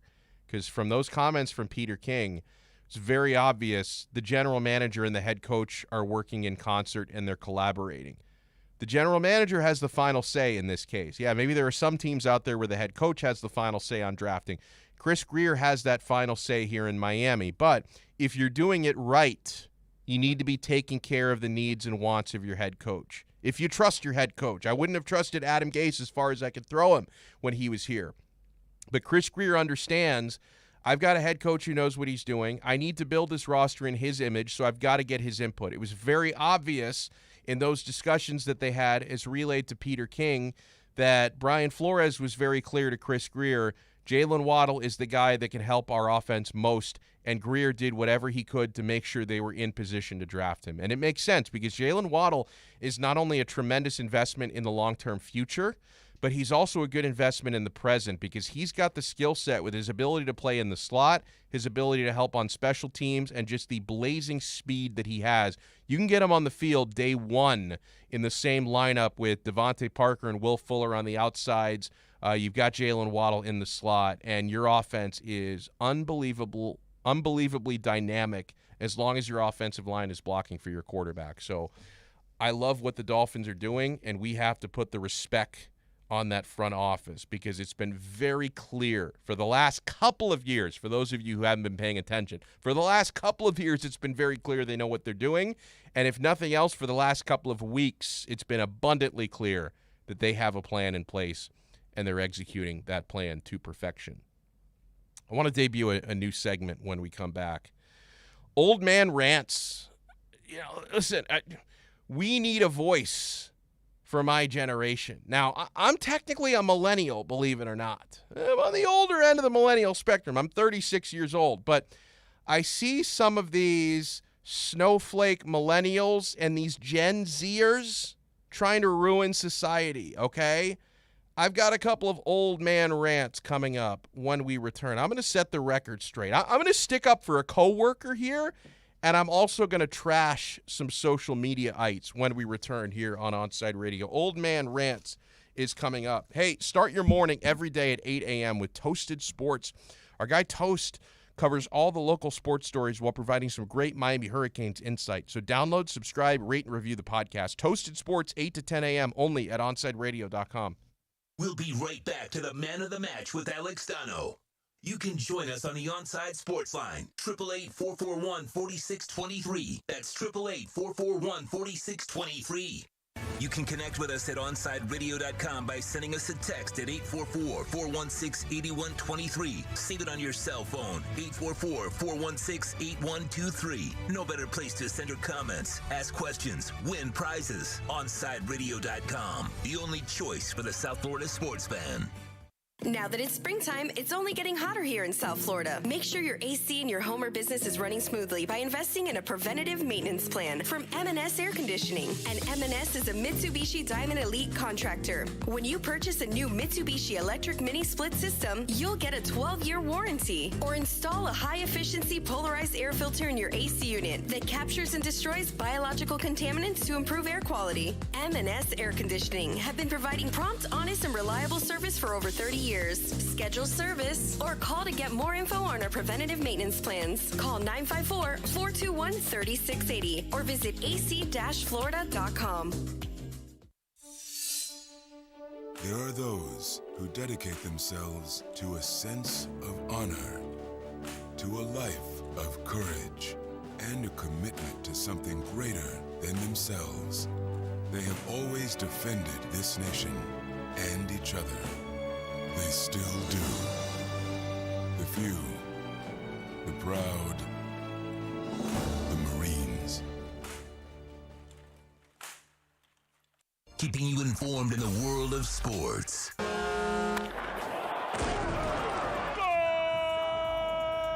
With an OnsideRadio.com sports update. Tim Tebow has been officially signed by the Jacksonville Jaguars. The former Gator is making his comeback in the NFL, but this time as a tight end. A lot of action in South Florida sports over the weekend. Miami Heat beat the Boston Celtics 130-124, led by Jimmy Butler with his 26 points and 11 assists.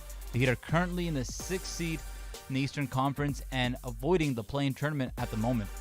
Next game for the Heat is tomorrow night in Boston. Tip-off is at 7:30. The Florida Panthers skate against Tampa Bay again tonight at the BB&T Center. Home ice is on the line. If the Panthers get a point in tonight's game, they clinch home ice for the first round. The Miami Marlins lost 2 of 3 over the weekend against the Milwaukee Brewers, and they start a road trip with the first game tonight in Arizona to play the D-backs. First pitch is at 9:40 p.m. Inter Miami CF and Atlanta United played to a 1-1 draw. Lewis Morgan hit the equalizing goal in the 77th minute. Inter Miami's back at it Wednesday night, taking on Montreal at Drive Pink Stadium. Big O and Alex Donno get you started with the pregame show at 6:30, and Chris Whittingham, Thomas Rognan, and Fernando Fiori with the call of the game at 7:30. You're listening to South Florida's only locally owned sports talk station. Coming up, it's more Man of the Match with Alex Donno right here at OnsideRadio.com.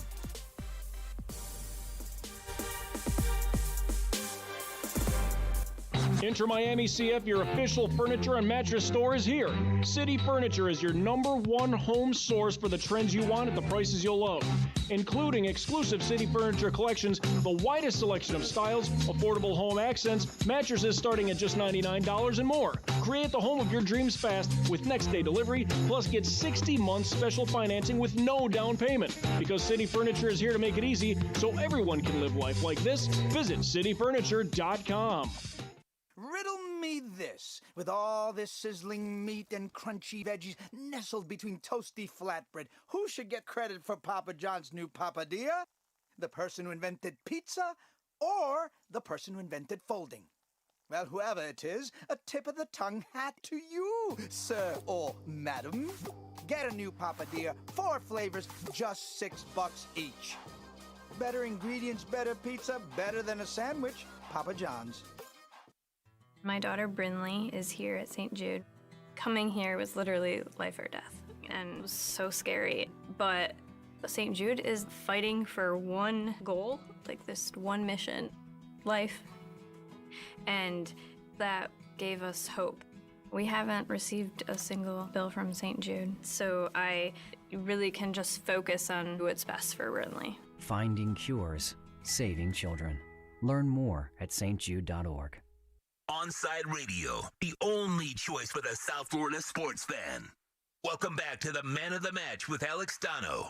You can reach out anytime on the Onside Sports Line, 888-441-4623. That's 888-441-4623.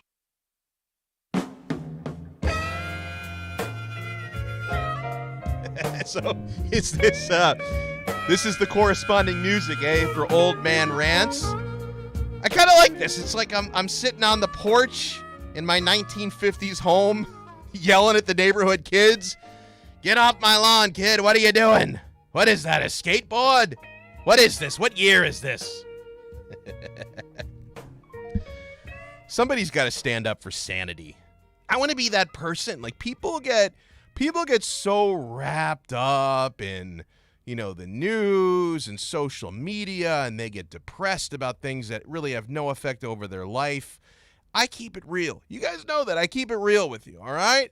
So there are 2 things grinding my gears today. This is old man rants, all right? Number 1, you know what? This is not even really an old man rant. This is a rant for truth, justice, and honesty.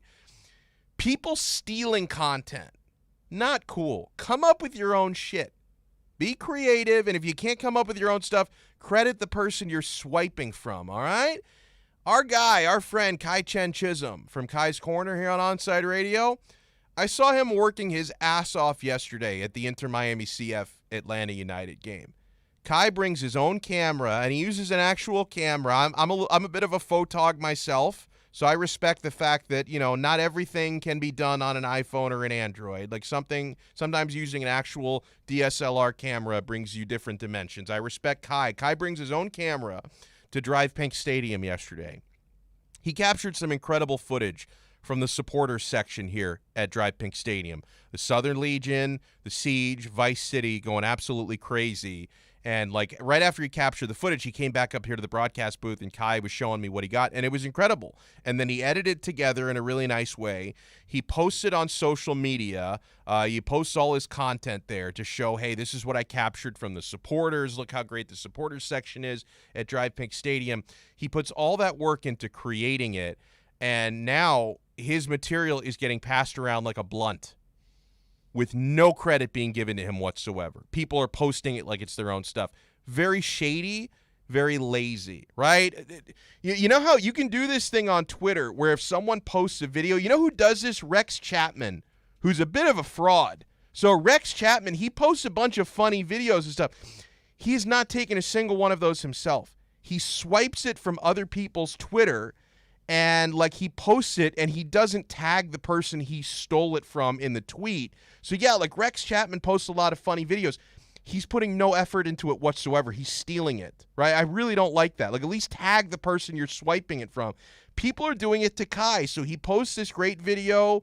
I would imagine he's also posting it to like what are the kids on, Alex? The Snapchat? Is that a thing still? TikTok? Like, he's posting it on the Snapper Talk and the Snipchat. And he's posting it on Instagram. I saw it on Twitter because Twitter's where I spend most of my time. And people are just like cutting and pasting his video and posting it, giving him no credit whatsoever. Do you see when people do that, Alex? When they I don't even know how to take someone else's video because I know how to retweet, and that's what I do. I retweet to give credit. You can just screen record it. Like it's terrible. Yeah, you don't really have to put much effort into taking somebody's work now, and even a full length video of like a game or a clip of a game, you can just screen record it off your phone. Jeez. Put some edits on it really quick, and you can do all this on your phone and then claim it as yours. But that's, I guess, one of the cons of like in this age of sports media, everything is so attainable. Everything is right there to a click of a button. And I'm not saying it's super like I'm saying go take other people's work. It's super easy to do it. No, because at the end of the day, that's still claiming something that's not yours, border like plagiarism in a way. So I feel bad for Kai because like he's really worked his butt off out there in the heat, getting the great shots and good audio. So like just work harder and get your own stuff, man. That's Thank all. you, and at least credit the man. If you're gonna Yeah. repost his stuff, just tag, hey, this is via at Samurai Radio is his Twitter handle. I'm standing up for the dude. It's as easy as stealing the video by giving the person credit. It's just as Right. easy. It's just as easy. Just as easy. So the second thing I got to rant about today, I've seen over the last few years, I've seen this happen probably a dozen different times. Over the last week, I've seen two people do this, and I'm baffled by it. I'll ask you if you've ever seen this, Alex. People who make a big emotional announcement on social media that they're taking a break from social media. And it's usually some sob story about how, this is getting too emotional and depressing for them and they need to like get their life together and social media is dragging them down. Like it's this huge emotional announcement. I've noticed this trend where over the past few years, and sometimes I'll see the same people do it multiple times. And it's like, okay, maybe you shouldn't be on here in the first place. So point number one, why are you announcing it? Just tweet less. Like if Twitter's too stressful for you, you don't need to make this gigantic announcement. Hey, I am taking a break from Twitter. Just tweet less if it's bothering you. Like, are you looking for pity? I think that's what it is. Because usually when people post these like emotional things about how I've got to take a break from social media, you look at the responses and it's a bunch of enablers. Like it's a bunch of people like, oh my God, you're so awesome. I wish you're feeling better. I hope your emotional state gets better. And oh my God, I'm so worried for you. It's like they're looking for a pity party. And point number two, what kind of a snowflake needs to take a break from social media? Bro, social media is my break. That's my escape from the real world. If your actual life is so easy that the most stress you face comes from reading tweets from people you've never met before, I kind of envy you, right? Because listen, I'm pretty lucky. I have a really good life, but most of the stress that I do have comes from occupational stresses, family. I've got a toddler. I've got a wife. I've got elderly parents who live nearby. I've got elderly in-laws who live a couple of hours away. Man, I go on Twitter to get an escape. Like that's my fun house. Real life is where the stress comes from. And guys, if trolls are bothering you on Twitter, first of all, they shouldn't be, because most of the trolls on Twitter are people with no avatars, who don't even have a name attached to their account. Why would a lion concern himself with the opinions of sheep? If trolls are bothering you that much, mute them or block them. It's like people get so wrapped up in social media, which isn't real, that we no longer have human beings equipped to face the pressures of the real world. I'm going to give you a lecture here, Alex, because I know you're a Gen Zer, I think, so I don't want you to fall into this trap of getting stressed out about social media. You want to hear about the greatest generation. My grandpa, he killed goddamn Nazis during World War II. He never needed to take a break from anything. You think that my grandpa would have gotten depressed over some troll on Twitter with an egg for their avatar talking shit about the baseball team that he rooted for would have needed time off? No. My other grandpa, the Italian one, my nonno, he was a doctor on the front lines during WW2, and he was fighting for the other side of the goddamn Mussolini. Can you imagine if my American grandpa had accidentally killed my nonno decades before I was born? I wouldn't be here right now. That's a stressful thought in itself. But when my nonno was like amputating legs and handing out morphine on the front lines of World War II, do you think he was thinking about deactivating his TikTok because he couldn't handle social media? I say hell no. Don't let this stuff bother you, man. It's like the way that I look at it, Alex, life is too short. I think there's one thing that could stress me out on social media, and I don't foresee this ever being a problem for me because I'm not a racist, I'm not a sexist, I'm not a homophobe. But you do some like cancel culture. You see some instances of like somebody like tweeting something that might be like kind of borderline, like, oh, maybe they didn't intend this to be insensitive, but it came off that way. And then like your job might be at risk because certain lines, like if you're a plumber, then they probably don't care what you're putting on your Twitter, right? If you work in like a public position, like you're a content creator, if you get canceled, like you're done. Like there's no coming back for that. So and I've never been canceled before because thankfully I'm not a racist. I love everyone. But people who post insensitive things, maybe you post something borderline, you say something stupid you didn't mean. That can be stressful, like getting canceled or something. And yeah, like being actually bullied. Like if you're actually being bullied for your sexual orientation or your race or something, then yeah, I totally get it. But I see people who get depressed on social media because people say mean things about their sports teams. Like, you got to toughen up a little bit. That's the end of the old man rant. People get so wrapped up in what's not real. And stop stealing Kai's content, damn you. 844-416-8123. 844-416-8123 on the text line. Herman Cueva writes, by that time, your nonna was baking tiramisu. Oh, may she rest in peace. The recipe died with her. May my nonno rest in peace. He actually fought and beat lung cancer. Do you think he was concerned about canceling his Instagram when he was beating lung cancer, my nonno? This is an Italian guy who grew up in the 20s and 30s. He smoked like a chimney for like 6 decades. He eventually got lung cancer, but he survived. He beat it. He died, a couple decades later from something unrelated to the lung cancer. So he was an absolute champ in that regard. God bless him. 844-416-8123. We'll wrap up the 4 o'clock hour when we come back. We're going to start off the 5 o'clock hour, 5 p.m. sharp with Jameson Olive from FloridaPanthers.com. Hey, Saturday mornings at 9 a.m., Sean Stanley hosts the Squared Circle Digest. Now wrestling fans have a place to call home as Sean covers the very colorful world of wrestling. Tune in every Saturday from 9 to 10 a.m. on the home for sports fans worldwide, OnSideRadio.com.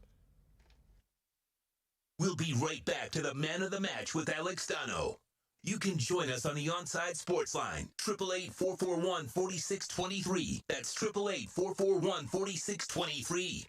Join the Inter Miami family in 2021 by becoming a 2021 season ticket member. Enjoy enhanced access benefits and pricing not available to general fans. Visit intermiamicf.com/tickets for more information. Hey Panthers fans, Dave Dwork here with some awesome news. Every Saturday, I'm going to bring you the latest on everything to do with the Florida Panthers with Chirping the Cats Radio. Saturday mornings from 10 to 11 a.m., we'll dive into the state of the team, recap games, and hear from past and present Panthers players, and plenty of other great hockey guests too. Got questions about the Panthers? Call or text the show and we'll break it down. Don't miss Chirping the Cats Radio, Saturday mornings from 10 to 11 a.m., only on OnSideRadio.com. You're listening to OnSideRadio.com. Catch up anytime by downloading the MyTuner Radio app. OnSideRadio.com, South Florida's true hometown station. Inter Miami CF, your official furniture and mattress store, is here. City Furniture is your #1 home source for the trends you want at the prices you'll love, including exclusive City Furniture collections, the widest selection of styles, affordable home accents, mattresses starting at just $99 and more. Create the home of your dreams fast with next-day delivery, plus get 60 months special financing with no down payment. Because City Furniture is here to make it easy so everyone can live life like this, visit cityfurniture.com. If you missed Onside Zone with Big O, you missed. She's kind of young, so I don't know. She may not be into Van Halen much. Let's see. Hey, Ruthie, good afternoon. Are you a Van Halen fan? You know, I just had to Google Van Halen. I'm not going to lie to you. I just literally have it on my computer right now. The Onside Zone with Big O. Weekdays 11 to 1 p.m. Only on OnSideRadio.com.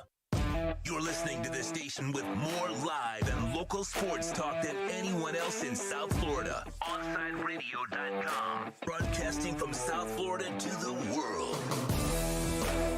Can I get a captain? Captain and what? Captain and Ginger. I can't hear you. Captain and Ginger. He was a captain and Ginger. Captain and Ginger.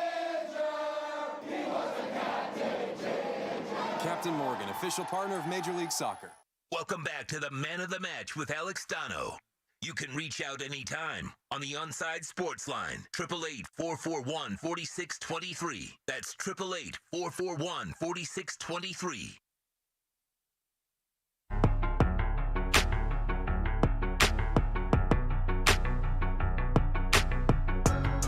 No matter what Chris Greer says, quarterback questions with the Dolphins will not go away.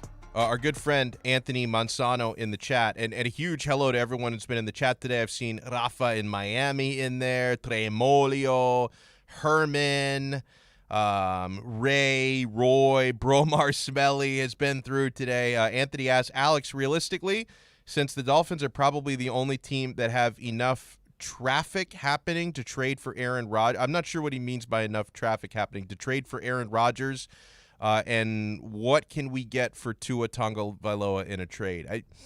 I don't even want to go down that road because it's not happening. Now, if I were the GM of the Dolphins, I'm not. If I were the GM and Aaron Rodgers was giving like an inkling of interest in Miami, yeah, I would try to get the deal done. I would try to get the deal done because, you know, he's still one of the greatest to ever play, and he's shown he's still in his physical prime despite being 37 years old. He's got a window, I think, of a few more amazing years. So I would try to do it, but the Dolphins are not going to try to do it. I mean, first of all, every time we've heard the clubs that Aaron Rodgers is interested in playing for, I haven't heard Miami come up, not once, right? San Francisco and Denver were a couple of the first teams that came up into the conversation. Denver, I think, is the far more likely destination for him. As far as what Tua could get in a trade right now, probably not even a first rounder. So I wouldn't do it. You wouldn't even want to think of trading him with his stock being where it is right now. So no. I mean, if you were to have an opportunity at Aaron Rodgers next year, maybe Tua plays his stock a little bit higher. But then if he plays his stock a little bit higher, that's another reason to commit to him because he's going to be like 23 years old. So it's not happening. Like, get it out of your brain. Aaron Rodgers is not coming to Miami. Mike Florio wrote an update on Rodgers today.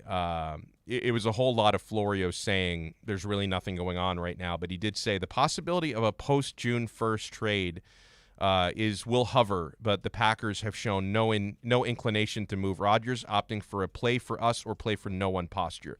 The Packers could change their mind at any time, or they could continue to hold firm, daring Rodgers to retire and to pay back nearly $30 million.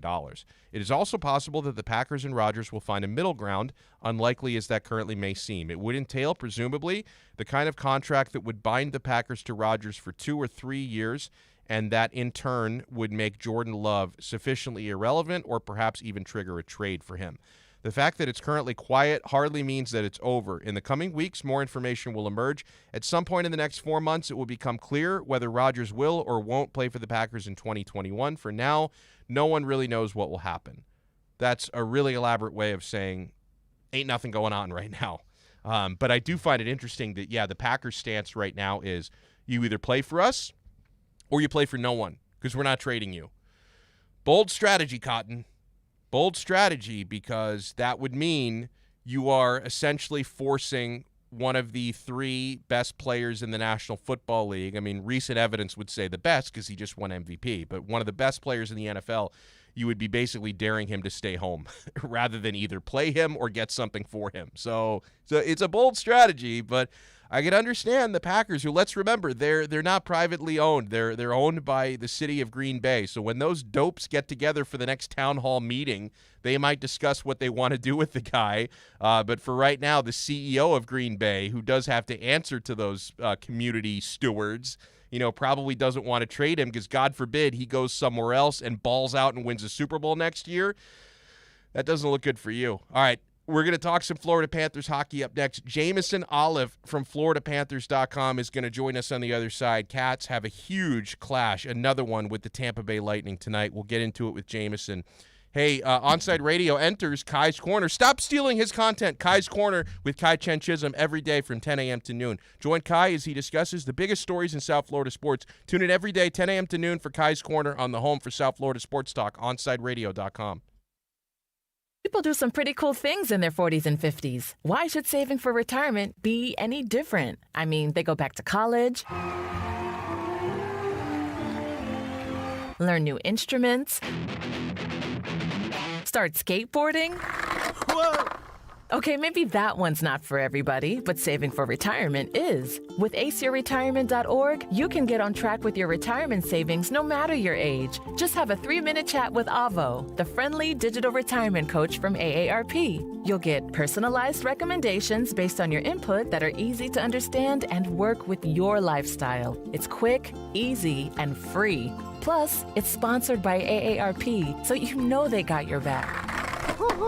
Gnarly move, Dad.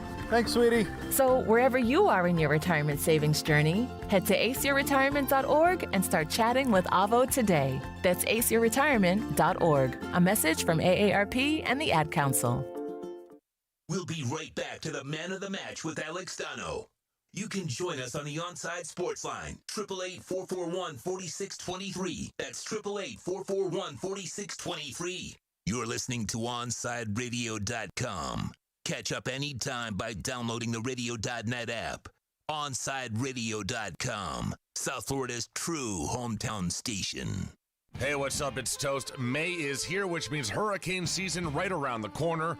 You need to get PGT custom windows and doors installed in your house so that you're fully protected when we get a big storm coming on through. For those windows, only one place to call. My buddies at B&T Windows and Doors. They've been doing it in South Florida for decades, and they will set you up with the best in the business. PGT Custom Windows and Doors. 954-233-0126. That's 954-233-0126 for B&T Windows and Doors. Miami Dolphins fans can always count on the best coverage at OnsideRadio.com. Every week, keep up with your favorite team as Dolphins writer Omar Kelly joins us with exclusive reports. And when news breaks, catch the EJDConstruction.com Miami Dolphins report on the home for Dolphins fans everywhere, OnsideRadio.com. You're listening to the flagship station of Inter Miami CF, OnsideRadio.com. Follow us on social media at Onside Radio. Welcome back to the Man of the Match with Alex Donno. It's all yours. Just keep it right here. You can reach out anytime on the Onside Sports Line, 888-441-4623. That's 888-441-4623. Yeah, welcome into the 5 o'clock hour of Man of the Match with Alex Donno. Oh, I'm Alex Donno, and I'm taking you guys for one more hour here on OnsideRadio.com till 6 p.m. Hope your Monday is going well. Mine is actually going pretty well, and the Florida Panthers, I've got to say, provided me plenty of enjoyment on Saturday night. I'm still savoring that 5-1 win over Tampa Bay, although they've got another huge clash tonight to wrap up the season. If the Panthers get a point of any kind, they can have home ice against Tampa Bay in the playoffs, or if Tampa Bay win in regulation, they would have home ice. To talk about all of that great stuff, we have Jameson Olive with us, lead writer of FloridaPanthers.com. He also runs the Florida Panthers Twitch page, and he's the co-host of the popular Territory Talk podcast. Jameson, good afternoon, man. How are you? Good. How you doing, Donno? I'm doing really, really well, man. And so, hey, let's start with that game the other night. First of all, Jameson, this kind of feels like a 9-game playoff series against Tampa Bay, because we're seeing the intensity get started here in these first couple. We had something like, 154 penalty minutes the other day. So I'm guessing we're in store for a really chippy playoff series to come. We definitely are, of course. You know, the fighting kind of dries up a bit in the playoffs. Typically, you never know, anything can happen. But it seems like the teams are kind of getting their last jabs in here before things get serious come playoff time. So you mentioned that game on Saturday was incredibly intense. The Panthers, they were smiling. They had the last laugh. They had a big win. Rarely do you win the game and the fight. Usually when you're losing, you take the fights and things like that, but rarely do you win both. The Panthers were able to do that. A lot of guys stepped up. Ryan Lomberg, already a fan favorite here, but you saw him waving to the crowd on his way out after he got kicked out after a couple scraps. So it was definitely one of those games that I think really brought this team, even closer together than they already were, and definitely a confidence booster now heading in to this game tonight and then the playoffs. they've had quite a bit of success in the regular season series against Tampa Bay, and that's obviously regardless of anything that happens tonight. To this point, they've had some success against Tampa Bay. Now, obviously, Jameson, this is not our first rodeo. We know that things can change in the playoffs, and Tampa Bay are a very battle-tested team in the postseason, Stanley Cup champs and all that. But has the success Florida has had against Tampa in the regular season, does that make you feel more confident for their chances in a 7-game series? I don't know if I'd say necessarily their success against Tampa as a whole in the regular season, but their success against Andrei Vasilevsky definitely does. Because obviously, you look at what the Lightning have going for them. They have the best goaltender in the league. Andrei Vasilevsky probably going to win the Vezina this year another time. But he's really only struggled this season against the Panthers. His save percentage against them is hovering just over 900, which for him is incredibly low considering how good he is. And you saw the other night, he gave up 5 goals against this Panther team. So that's maybe a shot in his confidence heading into the playoffs. So that's the biggest X factor for the Lightning. Obviously, they're going to get some guys back eventually. Stamkos, Kucherov. We don't know what's going on with Victor Hedman right now. But their biggest weapon, is Andrei Vasilevsky in net. If the Panthers have shaken his confidence even in the slightest, and if the Panthers are feeling now like they can beat him in a playoff series, that to me is the biggest X factor out of anything. I was reading your 5 takeaways, and I love the phrase that you coined for Alex Wenberg, the Renaissance. And he's had now 2 hat tricks this season, had a hat trick the other night. Describe this Renaissance. How has he found so much success in a Panthers uniform? Maybe it's more opportunity than anything else. I feel like I said it before on the show, is that out of all the leagues in the world, I feel like the NHL is one of the biggest change of scenery leagues where guys really can, struggle one place, go somewhere else, and suddenly be a different person. And we've seen that a couple times here with the Panthers. The latest being Sam Bennett, who's just taken off since leaving the Flames and joining the Panthers, now a really big part of this team. But for Wenberg in particular, it just kind of seemed like his role kind of got diminished more and more each year because let's not forget, he came into the league as a first-round pick, very high expectations, was a great player his first couple of years, but maybe didn't live up to that first-round hype. So over time, it seemed like he just started getting knocked down a peg each season. So looking out at what he's done for the Panthers, it was a fresh start, a fresh opportunity. After spending his whole career in Columbus, gets a whole new look down here. He loves to golf. He loves the sunshine. I'm sure that helped reinvigorate him a little bit as well. But it's also just it's the opportunity. He's got some power play time with the Panthers. For the majority of the season, he was the team's second-line center, now the third-line center when this team's fully healthy. But he's had some great line mates, played a lot with Jonathan Huberdeau. But you look at the goals. I mean, he already has more goals this season than he did over his final 3 seasons with Columbus. Wow. So it's been a night and day difference here for Alex Wenberg. Speaking of former Columbus Blue Jackets, we already talked about the Tampa Bay goaltender, but Sergei Bobrovsky looked pretty darn good the other night. Do you feel like Bob is really going to hit Columbus form here in the playoffs? Because we obviously know how important it is to have a hot goaltender in the postseason. Yeah, Bob's still the boogeyman for the Lightning. Let's not forget. He was the one that swept them out 2 seasons ago when he was with the Blue Jackets, and that 8-1 sweep right there, the 8 seed taking out the 1. So they definitely remember that. A lot of guys are still on that team from that season. We've seen how good Bobrovsky can be in the playoffs. He's had his ups and downs this year, but for the most part has been very strong from start to finish. Had a great game the other night against these guys, which let's not forget, Chris Drieger's in tonight. So that's Bobrovsky's last game before the playoffs. So if he's in there game 1, which I think he will be based on what we've seen, he's full of confidence. He's coming off a great start against these guys, and you got to think he's got a hot hand right now. So with the regular season about to come to an end, the Panthers can do no worse than the 3rd seed. At various times throughout the year, they were in first place, fighting for first place in the Central all throughout the season. I'm curious, Jameson, because I'm not sure exactly what your expectation was before the season started. I'm sure the Panthers didn't fall short of it. Would you say they met it, or did they even exceed your preseason expectation? I was high from the get-go, but they exceeded it. I thought they would finish 3rd in the division. But, from like you said, from start to finish, they've been flirting with first place this entire year. If it wasn't for all their series against the Hurricanes, they would have easily ran away with this division and taken first place. So with a chance to get that number 2 seed tonight to finish ahead of the defending Stanley Cup champions, that's incredible. And it's crazy just to think how much better the Panthers have got from start to finish. Obviously, they came in, they started hot with all their new additions. But then, when they added guys like Sam Bennett, like Brandon Montour at the deadline, they just got even better and kept winning games. And here they are now, 1 game left on a 5-game winning streak. They're not backing into the playoffs. They're roaring right in. So this team's gotten better every single week, every single day. And that's a true credit to, everyone in that locker room.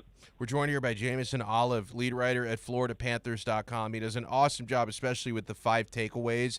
after games. I certainly enjoy them more after victories than after losses, but either way, I always read those. He's the co-host of Territory Talk as well. So, tonight's going to be an interesting one, Jameson. Obviously, we definitely don't want the Panthers to let up at all because you want, the intensity to carry over into the postseason. But as far as the importance of the result tonight, we know it's going to be this matchup in the first round. We do have home ice on the line. Like, in your mind, even it's going to be the same two teams going up against one another, but how important is the home ice to you? For me personally, I think it's very important. We talked to some guys today. Radko Gudas said it really didn't matter. They'll take him on in any building. And I'm sure in the locker room it probably doesn't matter too much. But when you look at, from the outside looking in, both teams a little bit better at home than they're on the road. It's just like records and, all those good statistics. But in particular for the Panthers, especially if they can win this game tonight, get that home ice, that'd be 2 straight wins here against the Lightning at home. And then just to be able to start the playoff series without making any changes, still sleeping in your same bed, still playing at the same rink, all the good feelings still in the room, just to come right back into that, I think could have a great effect on the Panthers. And let's not forget, with all that's going on, in this series, I think the team that maybe starts out with home ice advantage, maybe goes up a game or two, that's a game changer. So I'm all for home ice. I think the Panthers have a great shot of getting it. And if they do, look out. It's been kind of a double-edged sword this year because, I wish, and obviously I can't change what's going on in the world. It's been a tough time with the pandemic. I wish we could have had, full arenas all season long because I can remember Jameson going back to 1996, going to some games the year of the Rat, the run to the Stanley Cup Finals, and it was electric. Now obviously, and you're a good person to ask about this because you talk to so many fans in the community, despite the fact that we haven't been able to, fill the arena to standing room only this season. What have you noticed about the support in the community? Because South Floridians always do a really great job ramping things up for a playoff run. Oh, they're showing up, and it's been very loud. I mean, the other night we had a sellout crowd here based on the capacity, which was just a little over 5,000.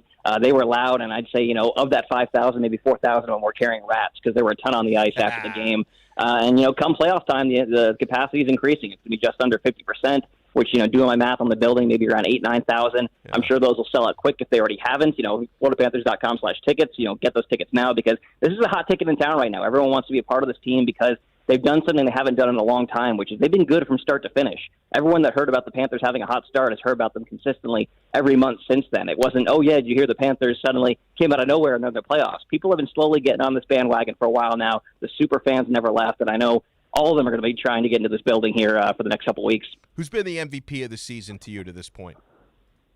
Oh, that's hard. I mean, Bill Zito's the ultimate MVP just for building this team and his staff and everyone that works under him. I think he's going to win GM of the year. But if you have to ask me about a player, let's not forget Coach Q's done a great job behind the bench and with his staff. But for one player in particular, it's got to be Alexander Barkov. Just best defensive forward in the league, I think. One of the top offensive forwards in the league. Does it all. One of the best possession players in the league. He's the captain. He sets the pace for these guys. So, I mean, if you were drafting, doing a fantasy draft of all the players in the league, you can't imagine Barkov making it out of the top 7 or 8 players. He's an absolute superstar. Jonathan Huberdeau is as well. But just for what he does as a center in terms of the two-way game, I think Barkov. Really good stuff here, as always. Jameson Olive. You can check out his work at FloridaPanthers.com. Also does a great job with the Panthers on Twitch and on the Territory Talk podcast, which is really good, the official podcast of the Panthers. And follow him on Twitter at Jameson Coop. Jameson, enjoy the game tonight, man. This one's going to be a lot of fun. I hope. I kind of hope that that they save a bit of the chippiness for the playoffs because I don't want these teams to kill each other tonight. Like I want to save some of that aggression for the actual postseason. What do you think? I think they got enough chippiness to last for 20 straight games against these two teams. So I don't think we're in danger of having that run out. So it's going to be a great game tonight. Fair enough. Good stuff, man. Enjoy the game tonight. Enjoy the rest of your day. Thanks, Donno. I love it. Awesome stuff there from Jameson Olive, lead writer at FloridaPanthers.com. We still have a lot of stuff to get into. So, wow, something else that's being talked about by NFL reporters. 2 teams that still, after all this, might be willing to pull a trade for Massage Man, Deshaun Watson. Will there be a happy ending to this tale? We'll find out when we come back here on Onside Radio. Hey, every Saturday at 11 a.m., soccer fans can connect with Austin Robillard and Red Card Radio. From the Premiership to the MLS, catch up with your favorite team, including our very own Inter Miami CF. Listen to Red Card Radio every Saturday from 11 a.m. to 1 p.m. with Austin Robillard exclusively at OnsideRadio.com. We'll be right back to the Man of the Match with Alex Donno. You can join us on the Onside Sports Line, 888-441-4623. That's 888-441-4623. You can now watch Onside Radio daily by subscribing to our YouTube and Twitch channels. Search Onside Radio. Log on, subscribe, rate, and review Onside Radio on YouTube and Twitch. Find out why Big O has a face for radio. OnsideRadio.com, South Florida's home for real sports talk.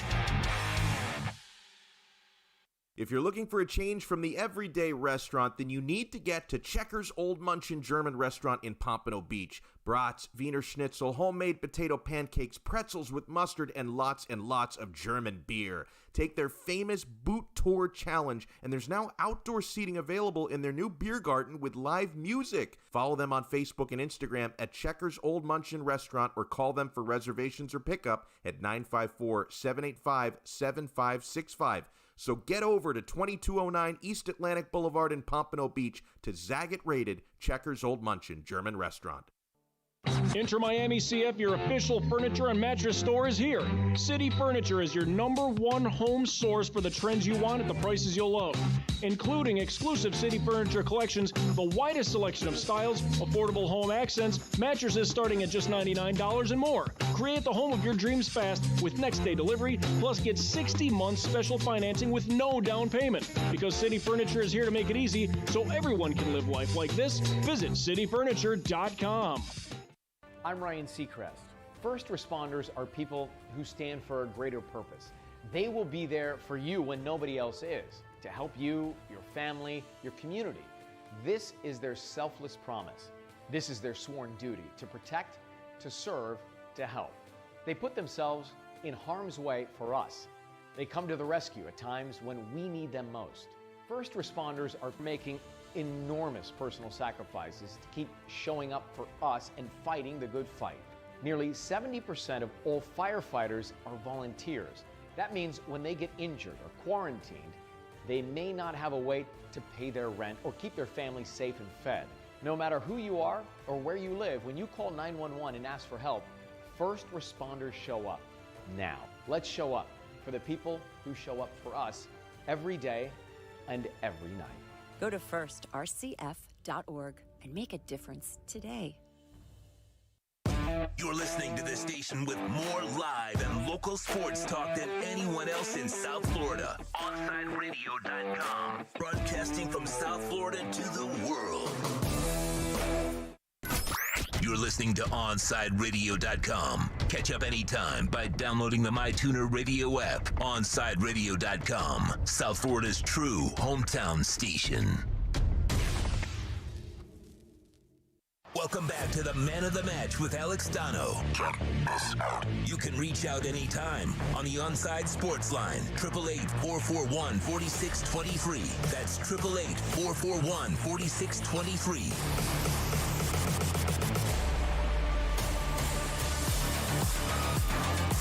Yeah, welcome back into Man of the Match. Huge thanks again to Jameson Olive from FloridaPanthers.com for joining us. Alex Donno, we got Alex Aguirre riding shotgun here today. Oh, man. So, earlier when we were doing our winners and losers of the weekend, I included Juventus as one of the losers. They got smacked by AC Milan yesterday. Now, that's one of those games, as an Interista, as an Inter Milan supporter, I could have been at peace with either of those teams losing, because both of them are scratching and clawing just to qualify for Champions League, just to get a top 4 spot in Serie A. Inter have already locked up spot number 1. We've been champs for a couple weeks already. Atalanta probably going to be second place. Napoli probably going to be third place. And so Juventus and Milan are fighting for 4th place, which is the final Champions League spot. I was hoping that Lazio could stay in the race for 4th place, which meant Milan and Juventus could both potentially miss Champions League. But Lazio, They screwed up yesterday. They lost 2-0 to Fiorentina. They really should have won that game. So they basically played themselves out of Champions League. So it comes down to one of Milan and Juventus are going to get in. And Milan just embarrassed Juventus 3-0 at Juventus Stadium yesterday. It was horrific. And I made them one of my losers of the week. And a texter wrote in, hey, have you heard that Juventus might get kicked out of Serie A if they stay in the Super League? That's a tough one for me because obviously the domestic leagues and UEFA are trying to offer whatever intimidation and humiliation they can to get these teams to change course. I mean, already all of the English teams, they disown themselves from Super League. A couple of the Italian teams did. I mentioned being an Inter supporter. Inter and AC Milan both left Champions League to go back to UEFA. There are only 3 teams that are technically still in the Super League. I think I said Champions League back, so I meant Super League. In Super League, there are only 3 teams left in the Super League, which is kind of dumb because there's not even a league. They're not just going to 3 teams play each other. The league's not going to happen. Juventus, Barcelona, and Real Madrid are officially still part of the Super League. And the Italian Serie A issued a statement, I think, this morning. It might have been afternoon Italian time, but morning our time, threatening to, like the texter said, threatening to kick Juventus out of the Serie A if they don't officially leave the Super League. It's tough to know if it's like an idle threat or a legitimate threat. Now, Juventus have been kicked out of Serie A before. They had a big match-fixing scandal, Calciopoli, and they were sent down. They were relegated to Serie B, which is the second tier below Serie A. You probably could have figured that out, but I'm explaining it anyway. So they have been relegated before for some shady practices. Obviously the Italian league has carried out that threat before, so maybe they'd carry it out again, but I'm doubtful. I'm doubtful because Juventus is still a high-profile club. They do help generate a lot of revenue for Italian football, so I do find it hard to imagine that they would actually kick them out of the league. I think it's more of a threat to try and intimidate them. That's just my take. I'm not really expecting much to come out of that. I don't expect them to get kicked out of Serie A or anything like that. Moving on, part of the Peter King column, we were all gushing about it because he said some really nice things about Dolphins management. He also said something interesting about Deshaun Watson. Peter King writes, I think predicting the future of Deshaun Watson is fraught with, well, it's impossible. I think by a year from today, he'll have a new home, though. This is a gut feeling, he said. It's impossible to predict the future with so many legal issues involved. And depending on the outcome of the cases, several teams might not want to even think about Watson, and rightfully so. If he's free to play football unencumbered by legal issues in 2022, here are my odds, he writes, on Watson's next football team with a tie at the top. Now, if you're asking the 2 most likely teams to trade for Deshaun Watson, I can also ask you, who are the 2 most morally bankrupt teams in the NFL? So apparently the answer is Philadelphia, who he puts 3-1. He says a likely need, plus Eagles are in perfect position to deal with 3 first-round picks if Carson Wentz plays 3/4 of Indy's season. That's right. If he reaches a certain number of snaps there in Indy, then they'd get a big bonus in that trade for Carson Wentz. And then he also writes Carolina at 3-1. So Philly and Carolina. He says owner David Tepper would find the resources to do a deal. Obviously, guys, a lot has to happen with Watson. I'm going to be honest. I thought he would have found a way to settle those cases before the NFL draft. Because to Watson's entourage, you're probably thinking, hey, maybe our best chance of finessing some kind of a deal to get out of Houston would be if we can, pay these accusers off, settle these cases before the NFL draft, and then at least legally, we don't have the big hoop to jump through. To me, the fact that they have been unable or maybe unwilling to settle, because I know Watson will say, well, I want to clear my name. Bro, I think that ship has already sailed. When your lawyer is defending you by saying, oh, yeah, he had sex with these women, these women that he hired to massage him. He's hiring massage therapists, and he's working it into sexual encounters. Right there, that's shady as hell. So the lawyer is defending you by saying, oh, yeah, he had sex with them, but it was consensual. So, okay, if you didn't commit rape and you're not a criminal, you're still an absolute creep. So that's what I talk about morally bankrupt. I think this guy comes with a lot of issues. But I'm also a realist, and I understand that when you're talking about the National Football League, we have overlooked domestic abusers because they can help a team win. And by we, I don't mean necessarily me and you guys. I mean we as the collective, the NFL community. They've overlooked domestic abuse in the past. They have overlooked, I'm sure, sexual assault and murder. They've overlooked DUIs. Football fans and football executives have overlooked some pretty terrible things in order to sign players or re-sign players or trade for players that can help their team win. So I'm not an idiot. Like I agree with Peter King that a year from now, more than likely Deshaun Watson is going to be playing NFL football somewhere.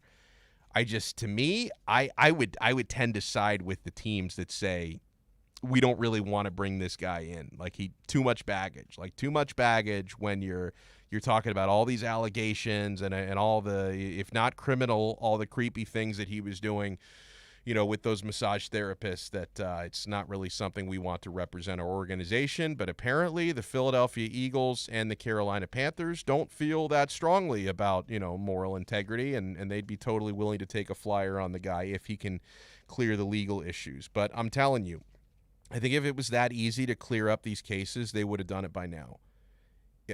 In my opinion, if they could find an easy resolution by paying these women off, they would have done it by now. And the fact that they haven't done it tells me a number of them are very passionate about taking this through the courts. So I think this is going to get uglier for him before it gets better. I think you're going to see some high-profile court cases with these lawsuits, and it's going to make him look really, really bad. And even if he does end up, on the right side of the law, when it's all said and done, he's going to be on the wrong side of public opinion. But yeah, with that said, I don't have my head in the sand. He's definitely going to be playing football somewhere, no question about it.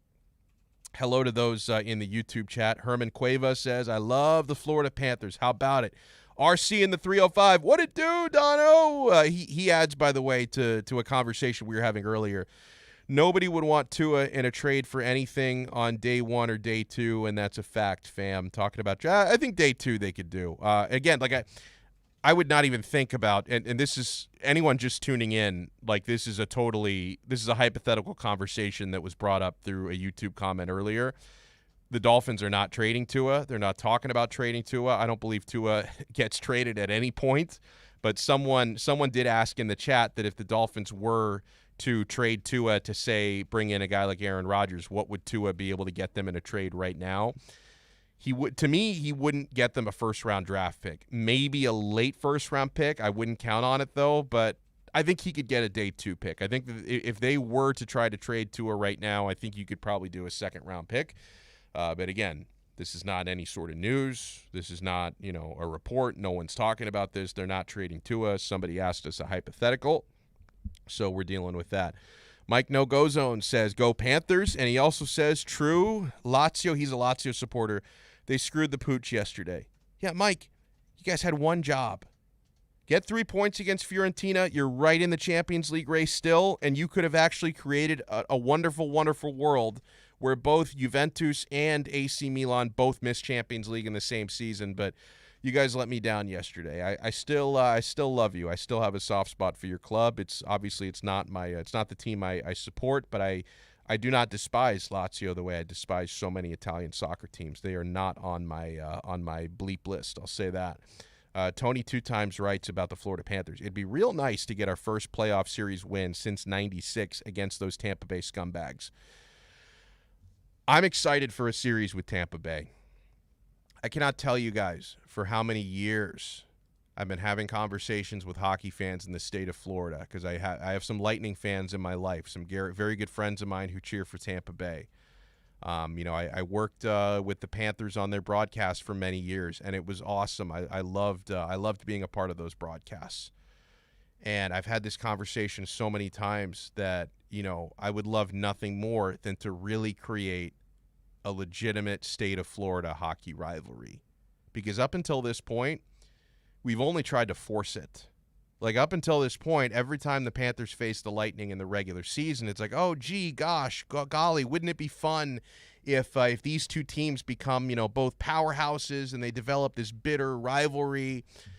But you can't have an earnest, honest-to-God rivalry in the NHL until you have teams that start to go up against one another in the playoffs. And these teams have never faced one another in the playoffs before. Because guess what? In recent years, the Tampa Bay Lightning have been one of the best franchises in the league, and the Florida Panthers haven't. The Florida Panthers have always been trying to build. They've been trying to find their footing. They've been trying to create something. I believe they're finally doing that. I believe you look at all the work that they've done this season, all the great moves that general manager Bill Zito has made. They've got a proven winner on their bench in Joel Quenneville, and they've got a roster that has some of the most talent in the National Hockey League. I think we're getting there. I think we're almost there. And like Tony said, God, a 7-game series victory over the Tampa Bay Lightning. And I hope you can do it in less than 7 if you can get it done. Like, I don't even want to see it get to a Game 7. But a playoff series victory against the Tampa Bay Lightning, it would be a giant exclamation point in the history of the Florida Panthers franchise, and it would be our first playoff series victory since 1996. Not since the year of the rat have the Panthers won a single playoff series. So that would be amazing. And then we can no longer talk about forcing some rivalry between Florida and Tampa Bay, because if they have and they're gonna play in the playoffs, we know that matchup is confirmed. But if they can have like a real competitive, heated playoff series coming up that's going to start within the next week, then yeah, that would be incredible. And we can finally say that the state of Florida has a tremendous hockey rivalry, because we haven't really had anything resembling that to this point, my friends. By the way, I was reading a piece this morning in Bleacher Report. They were ranking the NBA teams that are in the best position to make a big splash in free agency. The number 2 team on their list is the Miami Heat. I like that. That's the number 2 in the entire NBA. The number 2 team on their list of being able to make a big splash in free agency. I love that. But let me ask you this, Alex. If they rank the Heat the number 2 team that can make a big splash, who do you think the number 1 team is? Because this brought me down a little bit. New York Knicks. Yep. Yeah, I knew it. It's just like they win a couple of games, and all of a sudden the whole world is like, "Oh my God, the Knicks are back!" And I'm like, "The Knicks were never here since like 1973." But I get it. It's New York. They can receive a lot of attention based off where they're located. But the Knicks, they haven't proved anything yet. Yeah, they haven't proven anything in 20 years. They've had a winning record since 2012, 2013, that season. So, right. And we don't even know how this team is going to do in the playoffs. A new coach with Coach Tibbs, the familiar faces with Rose and Gibson there, and now with, R.J. Barrett and Julius Randle. But still, though, I'm not saying they're pretenders, because they haven't done anything. So, you can't call them pretenders or contenders or anything. We just gotta wait and see. They're just unproven. Yeah. I remember New York going crazy over the Knicks. Linsanity. You remember that 9 years ago. Yeah, he put an end to that, too. Oh, the Heat put the nail in the coffin of Linsanity. Dude, Jeremy Lin shows up out of nowhere and has a great month, and I couldn't avoid it. I don't know if I ever told you the story about the Linsanity year, Alex. So this is how crazy Linsanity was, okay? So Linsanity started right after I got married, late January of 2012 is when I got married, and then it started either right around then or maybe February, early February 2020, and I can remember we went down to Mexico on our honeymoon, okay, and I wasn't checking my phone very much. I think I may have had an iPad down there, but the last thing I was doing while I was on my honeymoon was saying, "Oh, I got to catch up on my daily sports headlines." I wasn't doing that. I was going out of my way not to do that, and yet still, dude, I'm watching Mexican TV, channels in English, because I'm not fluent in Espanol, so I'm watching a bunch of English-speaking channels, not even sports channels, and I see random TV news updates in freaking Mexico about Jeremy Lin and Linsanity, and then so we're at this resort down in Playa del Carmen, and there's a bunch of and by the way, dude, we outkicked our coverage on this resort. We spent so much money on this honeymoon. Like, I am not wealthy. My wife is not wealthy, but we got this like super expensive hotel down there. And like the other people staying at the hotel were like these obnoxious Northeastern, really rich people. Like, dude, I can remember we met this couple down there that were younger than us. Like we were late 20s when we got married. We met this couple that must have been like probably like 23, 24 years old, and they had just gotten married. And I remember having a conversation with them. Dude, this dude was so freaking snobby. Like, clearly, whatever he did for a living, he was sucking off of daddy's teeth. Like, it wasn't really his money. It was family money. And I'm having the conversation with this couple, and this dude is telling us, he's like, and keep in mind, we're at like a very, very expensive, like beautiful resort down in Mexico. And this guy tells me, he's like, oh, well, this is not our real honeymoon. Like, our real honeymoon, we're going to Southeast Asia for 2 months. And like, this is like the prelude honey. And I'm like thinking, like, I didn't say anything to the guy, but I'm thinking, like, dude, like, it's like we spent like a half year's worth of like our income on this vacation, on this like week-long honeymoon we're taking, and you're telling me that this is like the preview honeymoon, and you're going to freaking Asia for like, dude, I mean, those were the type of folks we were mingling with down there, man. It was I felt like I shouldn't have been allowed on the premises down there. It was crazy, but. And so even down there, like I'm seeing Jeremy Lin updates on TV, which was really annoying because I'm obviously not a Knicks fan. And then like some of the people that we meet down there, and again, a lot of like wealthy young Northeasterners, like, spending daddy's checks down there. And I can remember this one dude was asking me, he's like, because, we were talking about like what we do for a living. He was probably some like, some soul-sucking deep state person, like some banker, and he's like asking me, I tell him, I work at a sports talk station. Then he goes, oh, I know you've heard about Jeremy Lin and the Knicks, and he starts to just go off. He's like listing Jeremy Lin's stats. He's talking about the winning streak that they were on. I'm like, dude, I can go to another country and I can disconnect my mobile devices and I still cannot escape Linsanity. It followed me everywhere I went. It was crazy. Linsanity. These Knicks fans, they have a good run for a couple of weeks and they act like they're hoisting Larry O'Brien trophies. It's unbelievable. Knicks fans, most obnoxious human beings on the entire planet. Oh, man. RC in the 305 has the facepalm emoji and Linsanity. How about that? Linsanity. Oh, my God. Can't wait for Tua to shut up all the pundits and doubters this year, says Ray. Big year, I predict. Today, May 10th, I'm predicting it. Remember that. I'm going to mark it in the calendar, Ray. I'm going to mark it in the calendar. Tua Tagovailoa is going to shut up all the doubters. Although it sounds to me like with what Mel Kiper said, I don't think Mel Kiper is a doubter anymore because he's bullish on the Dolphins. He changes his tune really quick. Dolphins he loved their draft. He thought they did a great job selecting players, and he thinks, hey, year 2 with Tua, he's got all these weapons now. He told the Buffalo Bills to watch out for the Miami Dolphins. How about them apples? So Kiper now is even becoming bullish on the Miami Dolphins. 844-416-8123 is how you reach us. That's 844-416-8123. Marla wrote in, Greer seemingly traded Pitts for Waddle and a 2023 first-round pick.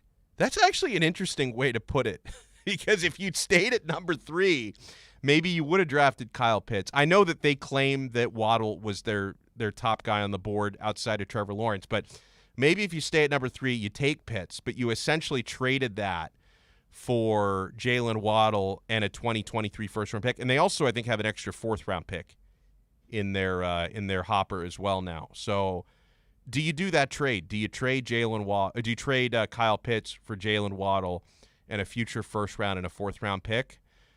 Honestly, I don't know. I think it doesn't matter what I think. It matters what Chris Greer thinks. And that's apparently the guy that they wanted all along. I'll admit I'd probably rather have Kyle Pitts. But what do I know? What do I know? Because Jalen Waddle was apparently, that was like their Vontae Mack. Vontae Mack, no matter, was that the name from draft day? Was it Vontae Mack? Vontae Mack, no matter what? That's what Sonny Liston Jr. said? Kevin Costner? I think that's who it was. He made all those really wacky moves just to end up drafting Vontae Mack anyway. It was wild. I don't think I would advocate the Sonny Liston strategy. Did I get that right? Was it Vontae Mack no matter what? How about that? All right, so when we come back, we'll get into some more Dolphins conversations. Hold on, I dropped a folder on the ground that I need here. You're listening to the only locally owned sports station in South Florida. We are OnSideRadio.com. The man of the match with South Florida's own Alex Donno. Weekdays 1 to 5 p.m. on the home for Inter-Miami football. OnSideRadio.com. This is the story of a very special woman. In a matter of seconds, she turned herself into a great mathematician or an entrepreneur. Her knowledge was limitless and still is. She could also make monsters disappear, especially those that lurked in the shadows under the bed. Once, this woman put back together a teenage girl's broken heart, which had been shattered in 1,000 pieces, just by giving her a bear hug. She masqueraded as a regular person at work, but as a superhero at home. Everyone knows her as Gabriella. I still call her Mom. Your hero needs you now, and AARP is here to help. Find the care guides you need to help, complete with tips and resources at aarp.org/caregiving. A public service announcement brought to you by AARP and the Ad Council. Hey, hon, what you doing with your phone? Taking pictures? No, I'm asking it questions. Like what? Hey, Bobo, do flowers have best friends? I'm sorry. I'm afraid I don't know that. Hey, follow me. I want to show you something. Look, flowers do have best friends. Whoa. Some answers can only be found in nature. Discover the unsearchable. Visit discovertheforest.org to find a trail near you. Brought to you by the United States Forest Service and the Ad Council. Get the brutal honesty every day with the Onside Zone with a Big O from 12 noon to 3 p.m. every weekday on your home for sports talk in South Florida. OnSideRadio.com. Keeping you informed in the world of sports.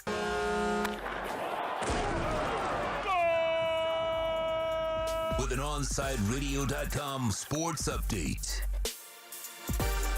It is official. Tim Tebow will be signing with the Jacksonville Jaguars, reuniting with his college coach at Florida, Urban Meyer. And the Miami Heat, they beat the Boston Celtics 130-124, led by Jimmy Butler with his 26 points and 11 assists. The Heat are currently in the 6th spot in the Eastern Conference and avoiding the play-in tournament as of now. Next game for the Heat is tomorrow night in Boston. Tip-off is at 7:30. The Florida Panthers skate against the Tampa Bay Lightning again tonight at the BB&T Center. Home ice is on the line for Florida. If the Panthers get a point in tonight's game, they clinch home ice for the first round. The Miami Marlins lose 2 of 3 over the weekend against the Milwaukee Brewers. They start a road trip, and their first game is against the Arizona Diamondbacks tonight. First pitch is at 9:40. Inter-Miami CF and Atlanta United played to a 1-1 draw. Lewis Morgan hit the equalizing goal in the 77th minute. Inter-Miami is back at it Wednesday night, taking on CF Montreal. Big O and Alex Donno get you started with the pregame at 6:30, and Chris Whittingham, Thomas Brognan, and Fernando Fiore with the call of the game at 7:30. You're listening to South Florida's only locally owned sports talk station. And coming up, it's more of Man of the Match with Alex Donno right here at OnSideRadio.com. You're listening to the only sports station in South Florida that likes to take your calls. 888-441-4623. We connect with a South Florida sports fan because we are South Florida. Locally owned and operated. 888-441-4623. OnSideRadio.com. South Florida's home for real sports talk. Look out, world, we're getting strong. The future's here and we belong. She can STEM, she can do more. Like build a rocket and watch it soar. Or clean the oceans and make the world a better place. Oh, she can STEM, so can you. Find a cure, invent something new. There's no challenge in the world that she can't face. She can STEM. Learn more at She Can STEM. A message brought to you by the Ad Council. You're listening to OnSideRadio.com. Catch up anytime by downloading the MyTuner Radio app. OnSideRadio.com. South Florida's true hometown station. Welcome back to the Man of the Match with Alex Donno. You can reach out anytime on the Onside Sports Line, 888-441-4623. That's 888-441-4623.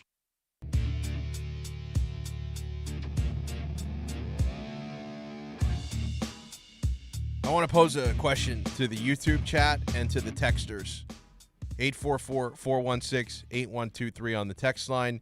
YouTube chat, make sure you go youtube.com or YouTube app, search Onside Radio, subscribe to our channel, and when you get in there, by the way, smash the thumbs up, smash the like button, because that helps pump the algorithm out to a bunch of other people and spread the word of Onside Radio. So make sure you hit that thumbs up button, the like button. But, you know, I open up the show actually talking about Tim Tebow, because Tim Tebow's going to be signing with the Jacksonville Jaguars. Not a guarantee he actually makes the team. This is essentially a tryout. Urban Meyer doing a solid for his buddy. Now, I'm not saying that Urban Meyer is expecting it not to work out. Like, Herb might be expecting Tebow to become the secret weapon. Like, Herb might be legitimately thinking, okay, not only can this guy be a really important presence in our locker room because he's influential, he's a leader, and he believes in me. So, I mean, if Urban can plant Tebow in his locker room, you know Tebow's going to be saying nice things about Urban to his teammates. So it's almost like it's like an old trick. Like it's like a stand-up comedian. Like you make sure you load up the audience with people you know are going to laugh at you, right? Or laugh with you, whatever. It's kind of what Urban might be doing here. Like, hey, if I can get an influential guy like Tebow in my locker room, I know he's going to stand up for me, and that's going to help me really help me win this group over if I'm having any issues.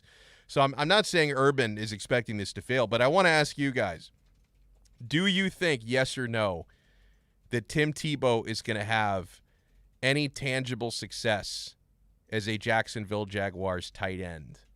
Now, defining success is a whole nother thing. You could say success would be actually making the final 53-man roster and getting consistent playing time. And, you know, I'm not saying like Tebow has to go out there and catch 15 touchdown passes and become an MVP candidate, but like if he can actually become a rotational player for the Jaguars and help them move the chains and help them win games, do you think that that's in the cards here? Do you think Tebow will have tangible success on the field for the Jaguars, yes or no? Or do you think it's more likely that this ends up just kind of flaming out like a publicity stunt? It's a really tough one for me. It really is a tough one for me because I've been singing the praises of Tebow in a way that no non-Gators fan really should, quite frankly. I'm a Miami Hurricanes guy, but I still have a lot of respect for Tebow. He's got the body for it. He's got the build for it. He's got the athleticism for it. I thought he should have made the change from quarterback to tight end or H-back or fullback 8 years ago. He should have done this. As soon as it became clear that he wasn't a viable NFL quarterback, I thought Tebow should have swallowed his pride and said, I'm going to do whatever I can do to get on the field. He didn't do that. Tebow used to say it, that if I'm not going to be a quarterback, I'm not going to play in this league. And, well, he was out of the league for 8 years. Tried his luck at minor league baseball. So I am going to lean to no. To me, I think even if Tebow does end up making the opening day team or the final roster cut, I don't know, something tells me he's not. And I've had some fun with this. I've been joking around. I tweeted out earlier today that, hey, I want to remind people Tebow is a full decade younger than Tom Brady. So my arithmetic would tell me he's going to dominate the league for the next 10-plus years. I don't think I really believe that. I think it's too late. I think if Tebow had made this switch when he was 25, 26 instead of 33 years old, I think he could have been an awesome tight end in this league. But I think the game might have passed him and his body by. I'm leaning to that. I'm leaning to no. I wouldn't mind seeing him succeed. I think it'd be a great story. I mean, he's not a New York Jet, Patriot, or Bill, so I would not mind watching him succeed, right? I mean, it'd be a great comeback story. Guy spends nearly a decade out of the NFL, comes back with a position change, and becomes a great player. I think it'd be wonderful, right? It's like when Rick Ankiel switched from pitching to the outfield and ended up thriving for a few years. I thought that was a cool story. I think it'd be a great story if Tim Tebow could find success and a second life in the NFL. Ray Gruyon says, nope, he will make the team as the team's priest, though. Amen. He would actually be great at that. I mean, the guy'd be like pulling miracles, like all the like he'd be turning like the cooler. The cooler would go from water to wine on the sideline for the Jaguars. The catering table, they would save so much money, right? You think about, because if you've ever seen like the catering table for NFL teams, they eat well in NFL facilities, right? They do a good job. If you have Tebow in there turning 2 loaves of bread and 2 fish into like a grand buffet meal, pulling off that miracle, unbelievable. He's raising people from the dead. Oh my God. Like, Tebow would be a huge asset as the team priest. Although I don't think priest is the right terminology. So I'm pretty sure he's Protestant, not Catholic. So pastor, Reverend Tebow. Who's he dating these days, Tebow? Because he usually the guy's like, from what I understand, he's celibate. But he still ends up like turning up with hot women.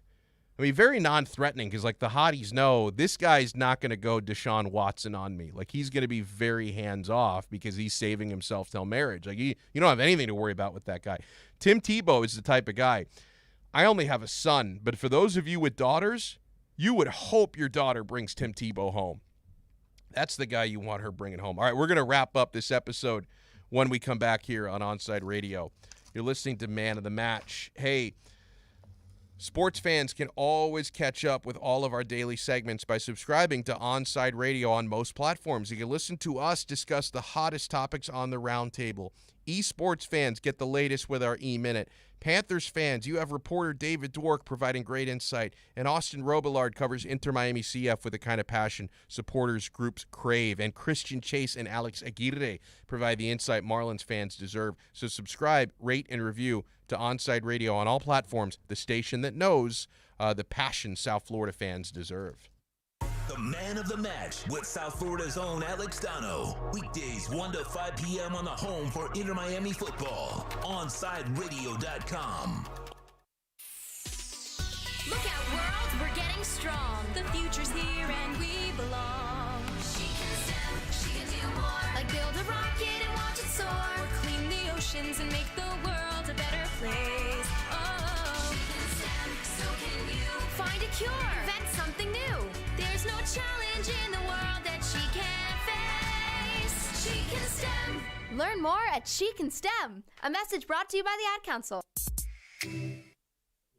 When you're looking for curtains and blinds to create a space of your own, look no further than Bandalux. Bandalux can tailor your space to your needs. Create the atmosphere and ambiance you desire. We invite you to discover it at Bandalux.com. Explore our new solar control systems, range of sustainable fabrics, and energy-efficient solutions that can improve your well-being and quality of life. Witness Bandalux Beauty. Go to Bandalux.com or follow them on Instagram at Bandalux_official. For a personal experience, A Shade Above Window Fashions in Davie and Sunrise is an official Bandalux partner. Ashiro's work is never done. You care for the house, the kids, and our future. We're so grateful for all you do. Now, it's time to care for yourself and save a little more for retirement. A free 3-minute online chat can give you the personalized tips you need to boost your retirement savings now. Visit aceyourretirement.org today. A public service announcement brought to you by AARP and the Ad Council.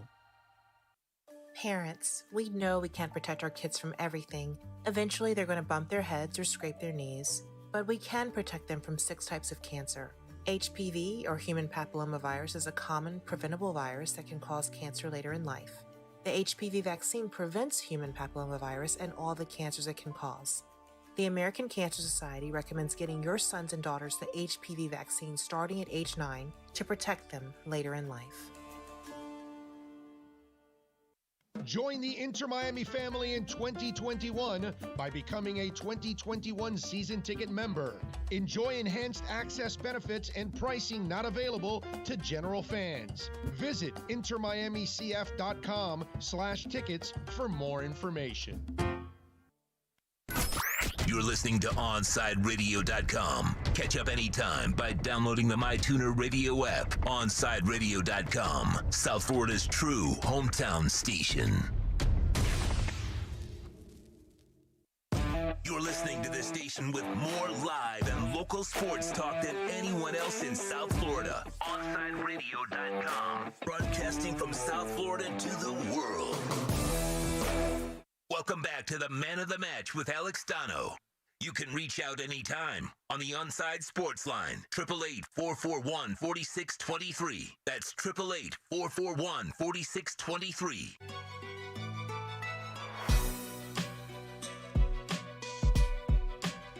On the text line, Marla does not think Tebow will succeed. Tebow was a lame quarterback at best, and then he played some minor league baseball in between praying. But just because he's so-called built for tight end, to think he can produce in the NFL is nuts. Guys who are built for the tight end position are a dime a dozen. Yeah, I guess I buy into the fact that Tebow he's in like the top 1% of athletes. Again, I just thought that he wasted way too much time trying to play quarterback. And it may be too late for him now to become a viable tight end. There's no doubt about that. Something I wanted to get into before we close it out here. Did Brian Flores say that the Dolphins' rebuild is done? People are interpreting his comments that way. Brian Flores said, this is through Peter King, the guys we got in 2019, the guys we got in 2020, the guys we got in 21 that we got in this draft, that's the team, he said. You know what I mean? That's the team moving forward. As we move forward, that's going to be the crux of the big chunk of our team. They'll be the reason why we make noise or don't make noise. So people are looking at that, reading that comment, saying, oh, like Flores is saying, like, the rebuild is over. We're here, that we're getting, the best version of the Dolphins, this coming season that we're going to get in the next several years. No, I think that's dumb to say that. I think what Flores is saying is, like, we're seeing really the fruits of our labor, and that we're no longer at a stage where we're like massively overhauling the roster. At this point, we're making tweaks. Now, those are my words, not his. He's like, you can't say they're done rebuilding when, less than 2 months ago, they're still making trades to acquire more draft capital. Right, so the rebuild isn't over. Like, you've still got a very young nucleus. Now, maybe what he's saying is we have the nucleus in place, and I think he's confident they have their quarterback, right? So not only is Flores saying there that, yeah, like we've done most of the heavy lifting in terms of our rebuild, but I think he's also giving a shout out to his players, right? Because if Brian Flores were to tell Peter King, oh, no, we're nowhere close, then you're kind of dissing the guys you have on the roster right now. Like, it's Brian Flores' job to empower his team, not tear them down, right? So the evidence would tell me the rebuild is not over. Like, we may be 2/3, 3/4 the way through it. I believe the rebuild is still in progress. They've made great progress on it, though. I also don't think Brian Flores wants to tell Peter King or any reporter that, oh, no, we still have so much work to do, because then it's like you're basically telling your players right now, we're not there yet, we're not good enough to win. And I don't think he wants to do that. I think he wants to make his players feel good about the project, not bad about it. He doesn't want his players to feel like, oh, we're placeholders for the real roster. Like, no, the players we have right now, this is who we got moving forward. And you know what?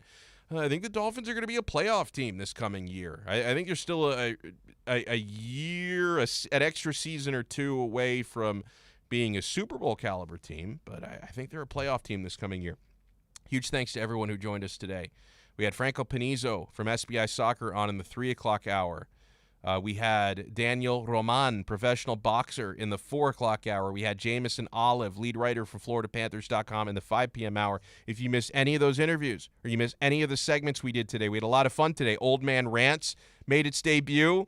I had the winners and losers from the weekend early on in the show. If you missed anything, go to OnSideRadio.com or go to any podcasting platform, Apple Podcasts, Spotify, Google Pods. Download our shows, search Man of the Match, search Alex Donno. You'll find everything you need. Huge thanks to Alex Aguirre for doing great work as always. I will talk to you guys again tomorrow, 3 p.m. to 6 p.m. right here on OnSideRadio.com. You're listening to the flagship station of Inter Miami CF, OnSideRadio.com.